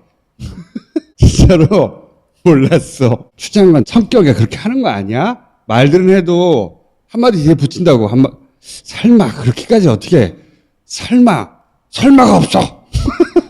강제 수사를 착수했잖아요. 강제 수사라는 거는 범죄 사실과의 연관성 소명을 한 거예요. 맞아요. 그렇기 때문에 징계에서 끝날 게 아니라 기소까지 쭉 돼야 되는데 이게 강제 수사에 들어가면은 그냥 징계로만 끝나진 않을 것 같아요. 그러면은 징계 수위를 좀 예상해 보세요, 오늘. 저는 정직 정도까지 생각해요. 정직. 예. 저는 정직보다 높을 것 같아요. 왜냐하면 임은정 검사가 무죄 구형했던 거 있죠. 그때 정직 4월이었어요. 근데 지금 징계위원회 회부된 건들을 보세요. 하나하나를 다 봐도 굉장히 중하거든요. 그래서 최소 정직 이상이다. 그럼 면직 내지는 해임. 근데 저는 면직시키면 정말 깝깝할 것 같거든. 총장 하지 말고 검사로 가. 제가 보기에는 임은정 검사가 무죄 구형했다는 이유만으로 정직 4개월을 당했었는데 그렇다면 최소 면직이다? 예, 최소한 면직 아니냐. 공무원이니까 검찰총장은 아니고 이제 검사로 돌아가라고 하는 명령이 나오는 거거든요. 네. 그럼 사표 내는 거죠, 사실은. 전 최소한 면직 6개월은 충분히 가능하지 면직 않을까. 6개월. 네. 정직 아니고 면직. 정직 6개월은 정직 충분히 6개월. 저는 그 파면으로 가는 게 낫다고 봐요. 국정조사하겠다고 하는 얘기가 좀 나오잖아요. 그렇게 해서 헌법재판소로 가게끔 만들어주는 것도 나쁘지 않다고 봐요. 너무 오래 걸려. 헌법재판소. 그 사이에 뭐 어찌 되든가. 어떻게 되든가. 너무 오래 걸려. 저는 그게 정치적 부담을 덜 수 있다고 봐요. 실익은 있을 것 같아요. 왜냐하면 정직이- 면직이나 해임을 했었을 경우에는 부담감도 있죠. 정직을 시켜놨을 경우에는 검찰이 구심점이 없어진 상태에서 그대로 멈춰버리는 거거든요. 그리고 나서 12월쯤에 공수처 출범시키고 약간의 혼란 정도를 어느 정도 유지하는 상황에서 새롭게 검찰개혁을 마무리 짓고 그다음에 완전히 새로운 토대에서 검찰총장 새롭게 뽑는 것도 저는 나쁘지 않을 것 같아요. 이런 안이 추장관의 테이블에 올라갈 것 같아요. 올라가겠죠. 근데 주장관 스타일은 죄 지은 놈 죄를 받으라. 저는 감봉을 추천합니다. 감봉. 진짜 감봉 사유는 확실하잖아요. 그러면 18만 원. 에이. 그러면 자 마이너스 2점이고요. 자 그럼 2주 내에 거의 결론 나거든요. 실력이 쫙 드러나는 거지. 정직 6개월. 오늘 여기까지 하겠습니다. 감사합니다. 네, 감사합니다. 이런 스타일을 싫어하는 사람들은 싫어하는 거지. 근데 좋아하든 싫어하든 인정하지 않을 수 없는 부분이 대목에 이 장군이 하는 거야 이런 건. 응? 이런 거는 서생이 할 수 없는 거야. 결과가 잘 나면 추 대장군이 되는 것이고. 이상한 비타민이 있습니다. 가격이 비싼 것도 아닌데 원료가 나쁜 것도 아닌데 그렇다고 비타민 함량이 부족한 것도 아닌데 하나를 사면 하나를 기부하는 참으로 이상한 비타민이 있습니다. 좋은 제품, 착한 가격, 거기에 기부까지. 인터넷 검색창에 비타민 엔젤스를 쳐보세요. 잦은 회식과 야근으로 늘 지쳐있는 남편에게 피로엔 간편한 밤샘 공부와 학업 스트레스로 건강관리가 필요한 자녀에게 피로엔 간편한 비타민 엔젤스 피로엔 간편한은 인체 시험을 통해 간 수치 개선 및 피로 회복 효과가 검증됐습니다. 인터넷 검색창에 비타민 엔젤스를 쳐보세요. 본격 직장인 드라마 공생 대리운전 편. 부장님 가볍게 한잔 하시죠. 나 차 가져왔는데. 아예 착한 콜 대리운전이 있잖아요. 부를 때마다 500원이 기부되는 착한 콜. 딴지가 기부 내역을 검증한 착한 콜 1800-9998 대리운전도 믿고 맡기세요. 꽃배달은 1800-9222 퀵서비스는 1800-9668로 착한 콜 하실 수 있습니다. 세 분을 모시겠습니다.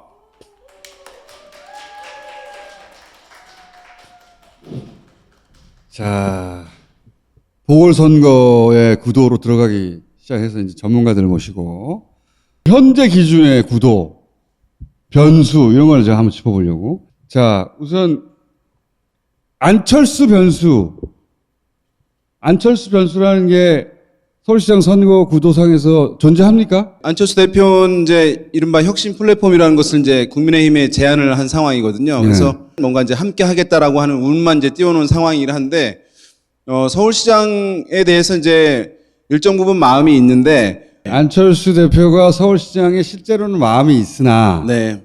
그런데 마음이 있다고 말을 못하는 상황이다? 네. 또 한 가지는 이제 후보 단일화에 참여하는 것이 실패한 경험이 워낙 크기 때문에 섣불리 했다가는 또 똑같은 일을 당할 수 있다고 하는 걱정. 두 번째로는 이제 1년 동안 서울시장에 성과를 내야 되는데 지금 서울시 의회 거의 95%가 이제 민주당 의원들로 구성되어 있거든요. 오세훈 전 시장 같은 경우가 이제 이 얘기를 세게 하는 것으로 이제 알려지고 있는데 성과를 내기가 너무나 힘들다. 1년 동안 성과를 바탕으로 대선으로 바로 가거나 또는 그 이후에 다시 재선을 하거나 이제 이렇게 가야 되는데 그 부분에서 걸린다는 것을 안철수 대표도 동일하게 생각해서 지금 이제 섣불리 결정하지 못하는 이제 그런 상황으로 인식되고 있고, 지금 국민의힘에서 나경원 전 의원이 가장 유력하거든요.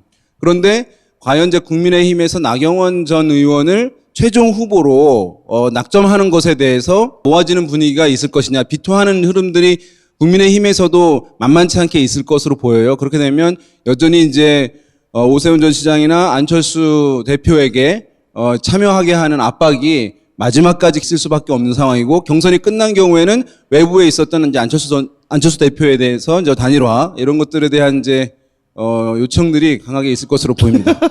현재로는 나경원 전 의원이 가장 유력한데 나경원 전 의원으로 못 이기니까 다른 사람을 생각할 수밖에 없지 않냐. 그게 이제 오세훈 아니면 안철수 아니겠느냐. 그렇죠. 그런데 이 사람들이 그 경선에 잘 들어올까? 요런 정도의 상태다. 네, 그렇습니다. 자, 그러면 안철수, 오세훈의 변수가 있는가를 한꺼번에 말씀하신 거고, 이택수 대표. 안철수 대표가 서울시장 마음이 잠깐만요. 없지 않겠죠? 제가 왜 여론조사 기관의 대표 또는 뭐 그 센터장 이런 분들을 모시고 이런 여의도 구도 그림에 대해서 얘기하냐면 이런 양반들한테 정보가 많이 모여요. 이런 양반들 머리가 좋아서가 아니고 여기저기서 와가지고 수치도 물어보고 자기 의견도 얘기하고 이렇게 갈 것 같은데. 아, 나경원 그 원내대표가 리얼미터 전화해서 나 여론조사 항목에 나 좀 넣어달라 전화했답니다. 그런 얘기하면 어떻게 해? 정치인들 항상 궁금하잖아요. 누구랑 붙이면 어떻게 될까? 내가 나가면 어떻게 될까? 그러다 보니까 이 여론조사 기관에 있는 양반들을 붙들고 얘기를 많이 하는 거야. 여야 할 거 없이. 그러다 보니 정보가 많이 모여서 그 정보의 합으로 나오는 이야기들이 있는 거예요. 후보 캠프들 측에서 이제 자기들이 자체적으로 조사를 해보려는데 이 설문지 좀 검토 좀 해달라. 들고 올 거죠. 왕왕 있죠. 왕왕 있죠. 그러면서 그들의 그림을 읽는 거예요. 아, 여기는 이런 그림을 그리는 거구나. 자, 나경원 전 의원 얘기를 이제 부연 설명. 윈지에서 지난번에 서울시 여론조사를 했을 때 나경원 전 의원이 빠져 있었거든요. 혹시 리얼미터에서 하게 되면 본인을 꼭 넣어달라 이런 연락이 왔었던 거고요. 최근에 나경원하고 박영선 두 분이 이제 오차 범위 내에서 1, 2위를 다투는 여론조사가 발표가 됐는데 거긴 또 오세훈 전 시장이 빠졌죠. 네. 일단 안철수 대표 얘기로 돌아가서 안철수 대표는 지난 2018년 선거 때 20%가량을 득표했어요. 이제 반올림에서 20%, 김문수 후보가 23%. 네. 다음 선거에 만약에 서울시장 선거로 나오면 적어도 15% 득표할 수 있는 분이지만 당선 가능성은 크지 않기 때문에 고민을 하겠죠. 네. 근데 이제 그게 보수 중도 진영에서는 서울시장을 가져가는데 걸림돌이 될 수 있다. 왜냐하면 그렇지. 국민의힘에서는 안철수 대표를 이른바 레버리지, 지렛대로만 생각해요. 그렇지. 직접 만나서 얘기하면 저분을 단일화의 이 대상으로만 생각하지. 그렇지. 그래서 안철수 대표가 고민스러운 거예요. 그러니까 안철수 대표 쪽에서는 자기가 대표 주자가 되고 싶은 건데 국민의힘에서는 발판으로 생각하니까. 제가 안철수 마음을 읽어드리겠습니다. 첫 번째, 안철수는 서울시장 선거에 영향력이 전혀 없다. 저는 안철수 나온다고 확신을 했는데 혁신 플랫폼 신당 얘기를 꺼내면서 역풍이 들었어요. 그래서 본인 패가 다 읽혀졌고 오히려 김종인 비대위원장이나 국민의힘에서 역시 안철수는 안 되는구나. 정책 판단, 정무적 판단이 안 되는구나. 이렇게 해서 거리가 멀어졌고요. 두 번째는 국민의힘에 오세훈이나 나경원이나 이런 사람을 넣었을 때 박영선, 박주민, 우상으로 상대로 양자 대결을 했을 때 1월 달까지는 크게 안 밀립니다. 왜냐하면 지금 부동산 문제 이런 등등이 있어서 격차가 크지 않을 겁니다. 1월 말까지는. 그렇기 때문에 국민의힘 입장에서는 자기들 후보들 내에서 이길 수 있는데 안철수한테 굳이 손을 내밀 필요가 전혀 없죠. 왜냐하면 안철수가 나오지 않는 이상은 국민의당을 지지하는 사람은 소수거든요. 이들은 결국은 본선에서 국민의힘 후보를 찍을 건데 굳이 아쉬운 소리를 할 필요가 없고요. 국민의힘 입장에서는 국민의당에서 후보만 안 내면 되는 거도. 못 냅니다. 네. 돈이 어마어마하게 깨집니다. 그 15%를 넘어야만이 100% 보전받고요. 10%를 넘었을 때 50% 보전을 받는데 돈이 어마어마하게 들어가는 겁니다. 안철수 짭니다. 기본적으로. 돈 안 씁니다. 짭니다. 그리고 세 번째는 윤석열 변수가 사라질 가능성이 상당히 있다라고 안철수 판단할 겁니다.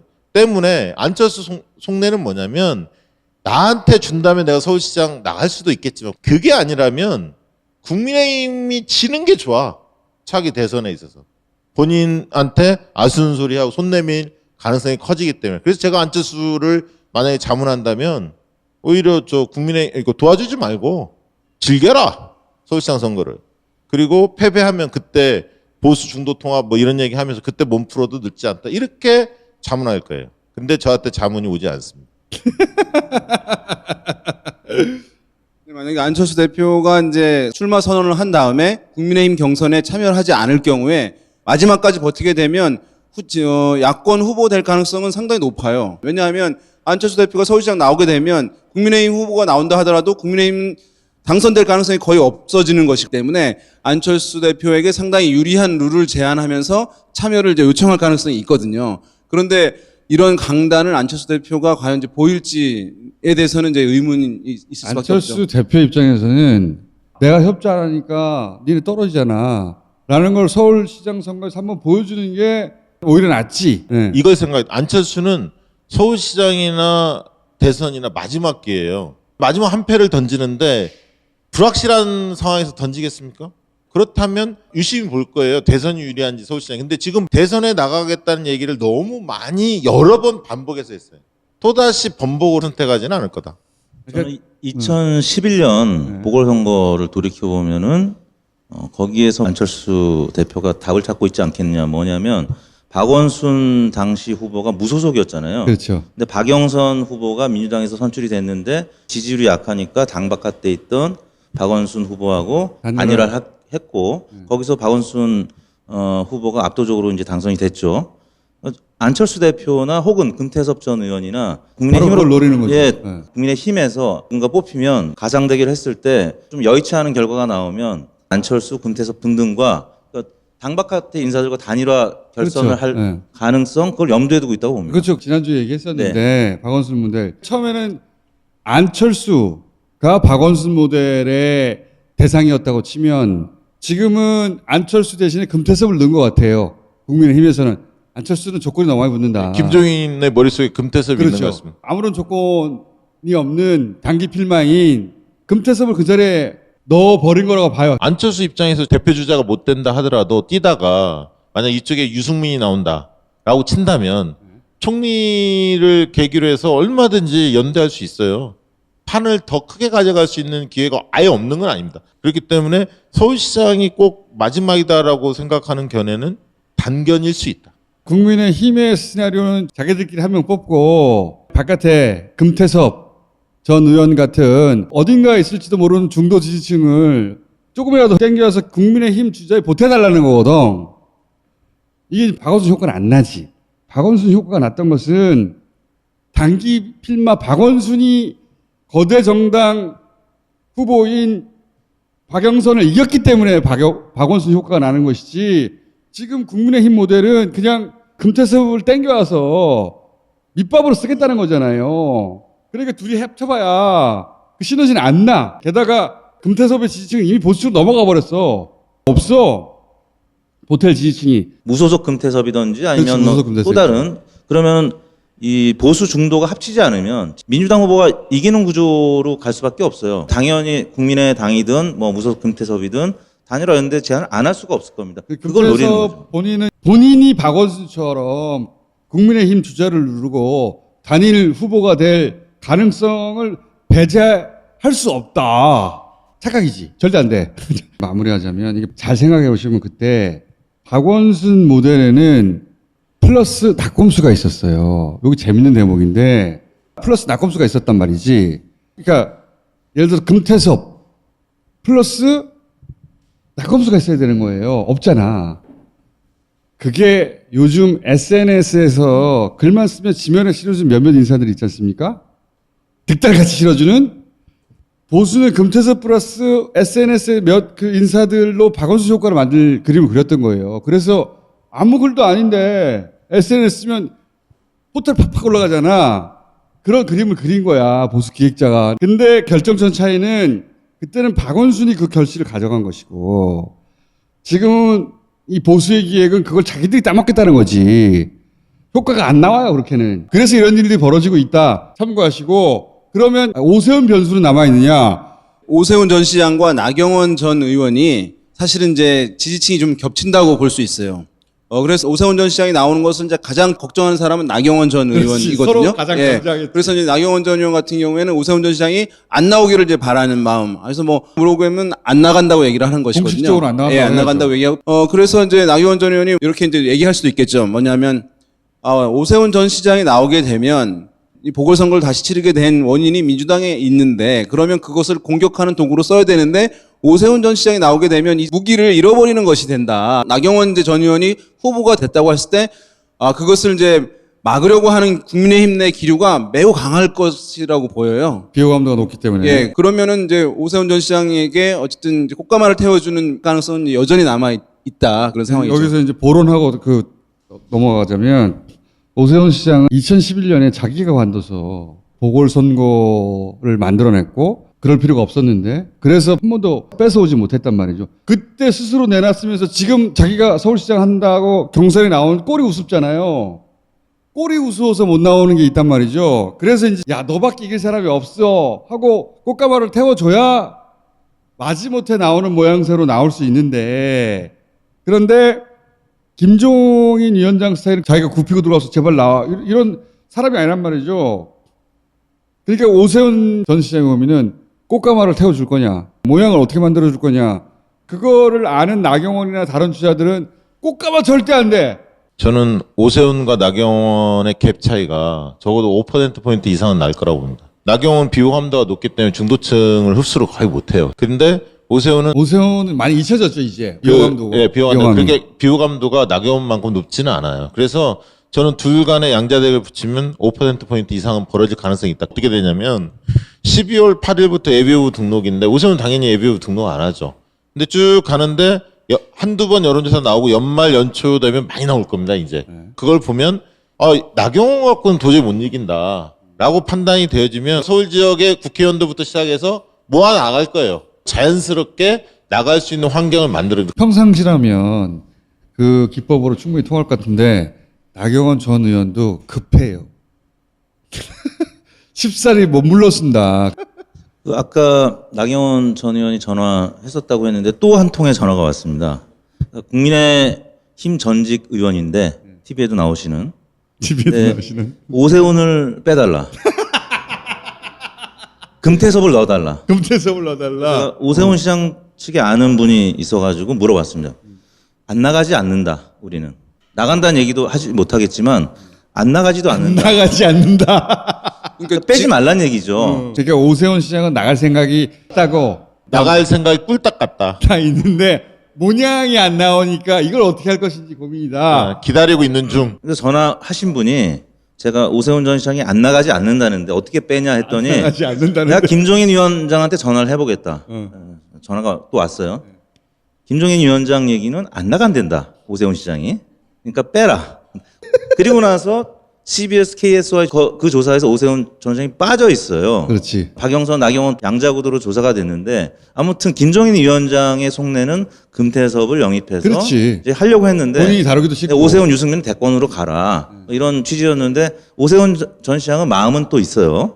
근데 꽃가마를 태워주길 명분을 지금 만들어주길 바라는데 오세훈 전 시장이 지지율이 많이 나오면 아마 나올 수밖에 없는 구조가 될 거예요. 김종인이 금태섭 같은 사람이 파괴력이 있을 거라고. 예를 부산의 이현주 막 이런 자기한테 잘 보였던 사람들.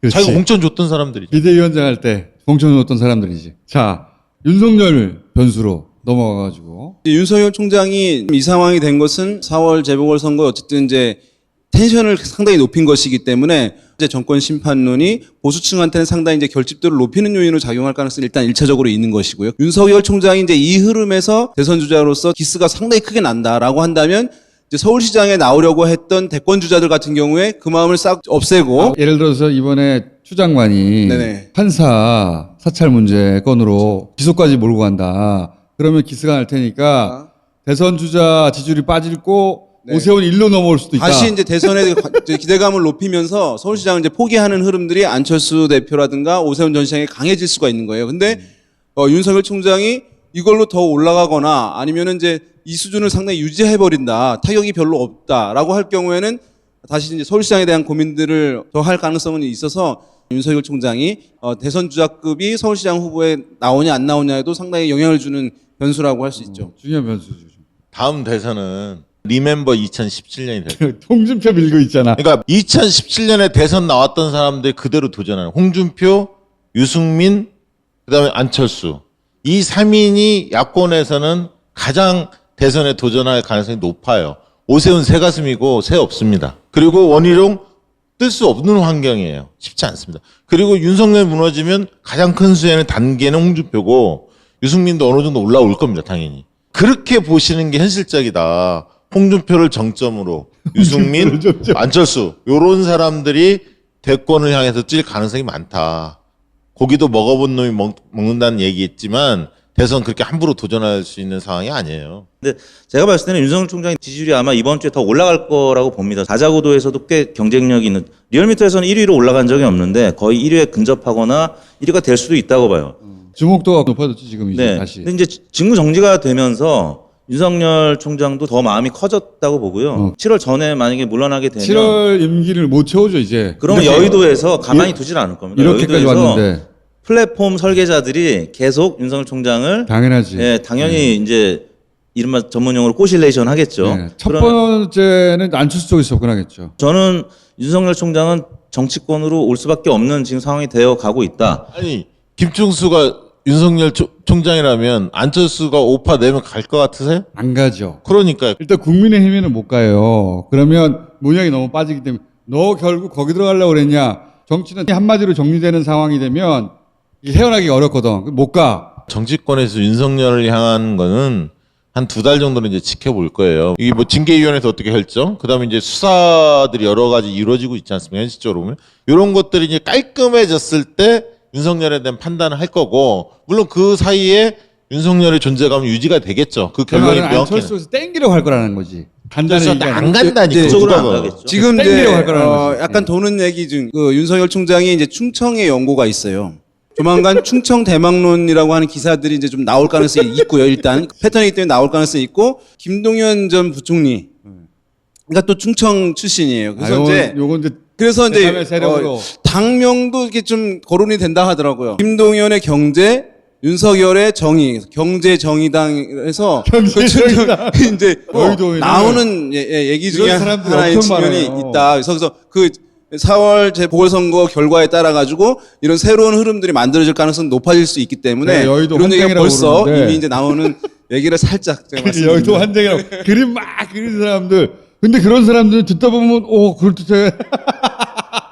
그런 얘기가 딱 나오기 좋은 상황이 됐죠, 이제. 강기문 총장 때처럼 똑같지. 새로운 보수당, 뭐 윤석열 총장을 필두로 해서 아마 당을 새로운 세력들이 만들 겁니다. 만들려고 하는 네. 움직임이 가장 크겠죠. 근데 이제 맨 땅에 해당할 수 없을 테니까 기성 정치권의 누군가가 접근해서, 예를 들어서 김무성 전 의원 같은 경우에 딱 그걸 잘하는 사람이거든요. 반기문 때도 김무성 전 의원이 가서 만들려고 하다가 실패한 거 아니야. 또 한 번 시도할 수 있죠. 그럴 수는 있다고. 네, 그럴 수 있죠. 그러나 윤 총장 건에 대해서 아까 얘기했던 12월 말까지는 정치권이 쉽게 판단하지 못할 거라는 거예요.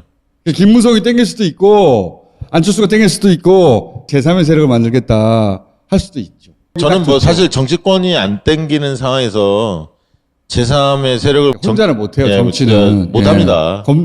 그런 국민의 정서가 많이 꺾였어요. 안철수도 그다음에 반기문도 받고 여러 명을 거쳤지 않습니까? 그래서 국민의힘에서 안 땡기는 거 아니에요, 지금. 그 실패 사례가 있었기 때문에 안 땡기는 건데 윤 총장 측에서는 안 나올 수가 없잖아, 이제는. 그렇죠. 밀겠죠. 근데 아까 얘기했던 징계 문제하고 아까 했던 수사 결과 이 문제가 어쨌든 12월 말 1월 초 정도면 결론이 날 텐데 그 전까지는 누가 쉽게 그림을 그릴 수 있겠습니까? 여하튼 윤석열 총장이 최근 발표된 것들 보면 대략 한 15%에서 20% 정도 되고요. 딱 그만큼이 제3 네, 원래 기대를 20%는 있죠. 제3지대가. 예를 들어서 뭐 정당 지지도도 갤럽하고 리얼미터 차이를 보면 국민의힘 지지율이 한 15% 정도 차이 나는데 그게 이제 샤이 야권 표심인데 그분들이 스윙 보터 입장에서 제3세력이 나타나면 항상 지지를 해주시는 그렇죠. 새로운 게 나오면 글로. 네, 그래서 윤석열 총장이 만약 깃발 꼽으면 무조건 15% 20%의 정당은 만들어질 겁니다. 근데 이것이 보수 입장에서는 분열이 돼가지고 민주당의 재집권의 가능성을 더 높여주는 것이거든요. 그렇죠. 예, 그래서 이제 민주당에서는 윤나땡 뭐 이런 얘기가 나오는 거고요. 박시영 대표가 굉장히 좋아하는 것 같아요. 아니 왜 저를 쳐다보고 얘기해? 윤석열, 이재명, 윤석열, 이낙연 양자구도에서 윤석열 완전 띄워줬거든요. 참고로 주말에 조사를 다시 하는데 이재명, 홍준표. 그다음에 이낙연, 홍준표, 이재명, 유승민, 이낙연, 유승민 이렇게 해서 다시 해봅니다. 기대하셔도 됩니다. 큰 그림이 있는 상황에서 실시된 조사가 아니냐라고 하는 이제 여의도의 시각이 많았어요. 그래서 윤석열 총장을 정치적으로 그 위상을 높이기 위한 의도가 있었던 것 아니냐라고 하는 이제 시선이 좀 있었잖아요. 굉장히 오해입니다. 네, 오해. 저는 아시아경제가 의뢰를 해서 저희는 수행했을 뿐이고요. 두 가지 음모론이 있었어요. 그러니까 이낙연, 이재명을 저격하기 위해서 조사한 것이다. 제3 후보를 그러니까 뭐 유시민 또 뭐 이광재 등을 띄우기 위해서. 일각에서 김어준을 띄우려고 하는 거 아니냐 그런 얘기도 있었어요. 그 정도로 양쪽 터무니없는 모두에서 얘기죠. 음모론이 나오고 양쪽 모두에서. 근데 그거는 말도 여권 쪽에서 음모론이 나온 것은 이낙연, 이재명을 죽이려고 하는 거 아니냐. 야권 쪽에서 나온 음모론은 윤석열을 계속 살려가지고 국민의힘에 이제 물먹이는 거죠. 갈라먹으려고 하는 거 아니냐. 여의도는 그런 곳이에요. 여의도 그런 것입니다. 그리고 맨날 이런 얘기가 돌아. 근데 최근에 흐름을 민주당 쪽의 흐름을 보면 그건 있어요. 이재명, 이낙연 두 분 외에 한 명 정도가 더 좀 그럼 있으면 좋지. 더 좋겠다. 이게 서로 시너지가 날 수 있다. 뭐 이런 얘기가 최근에 부쩍 나오는 건 사실입니다.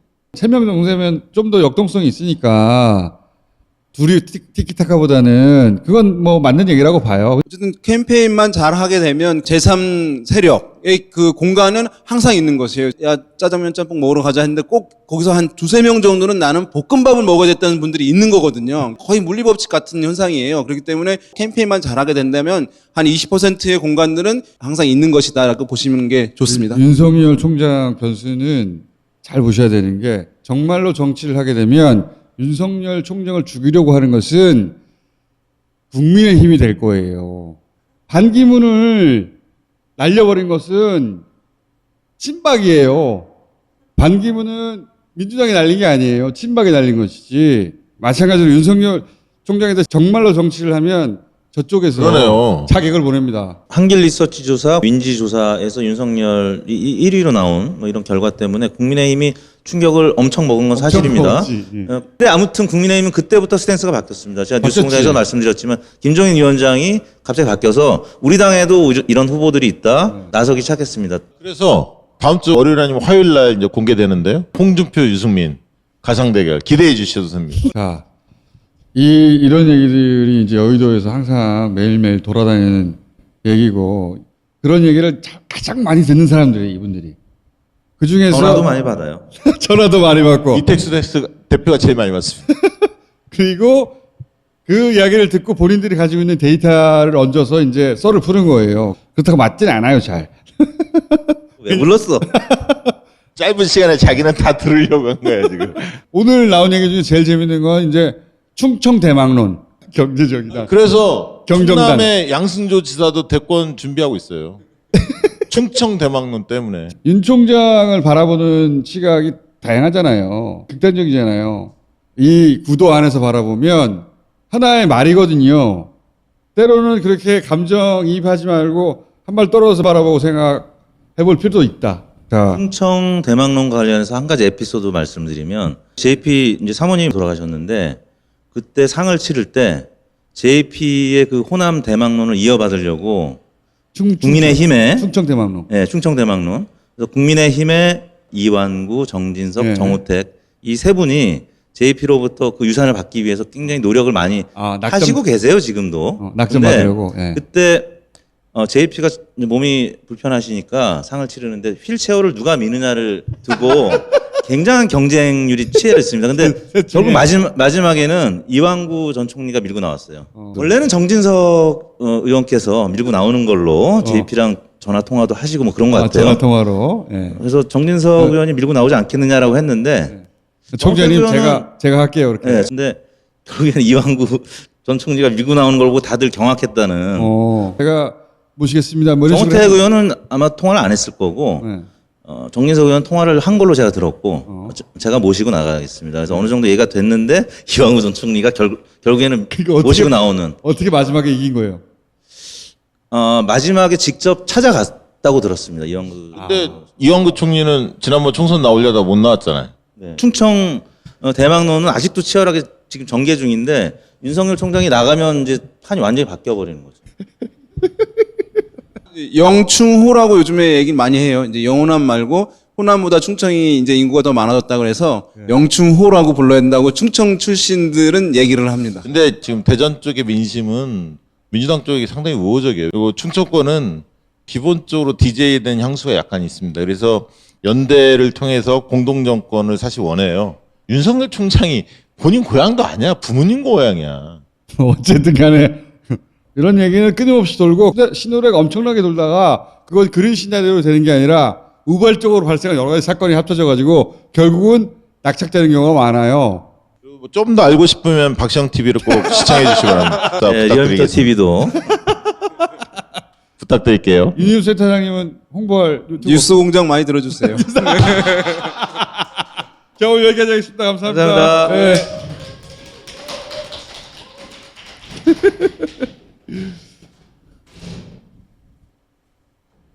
이런 얘기를 들려드리는 이유는 파는 읽는 눈을 좀 키우자. 그 작은 뉴스에 일희일비하지 말고. 자, 여기까지 하겠습니다. 감사합니다.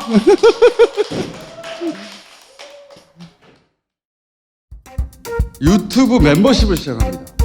어떻게 하느냐?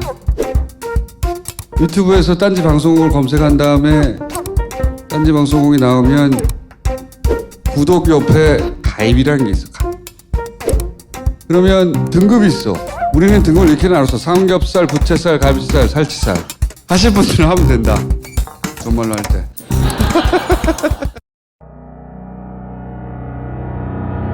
공항 생기면 고추 말릴 거다. 아니, 다 그분들은 서울 밖은 다 시골인 줄 아시나 봐요.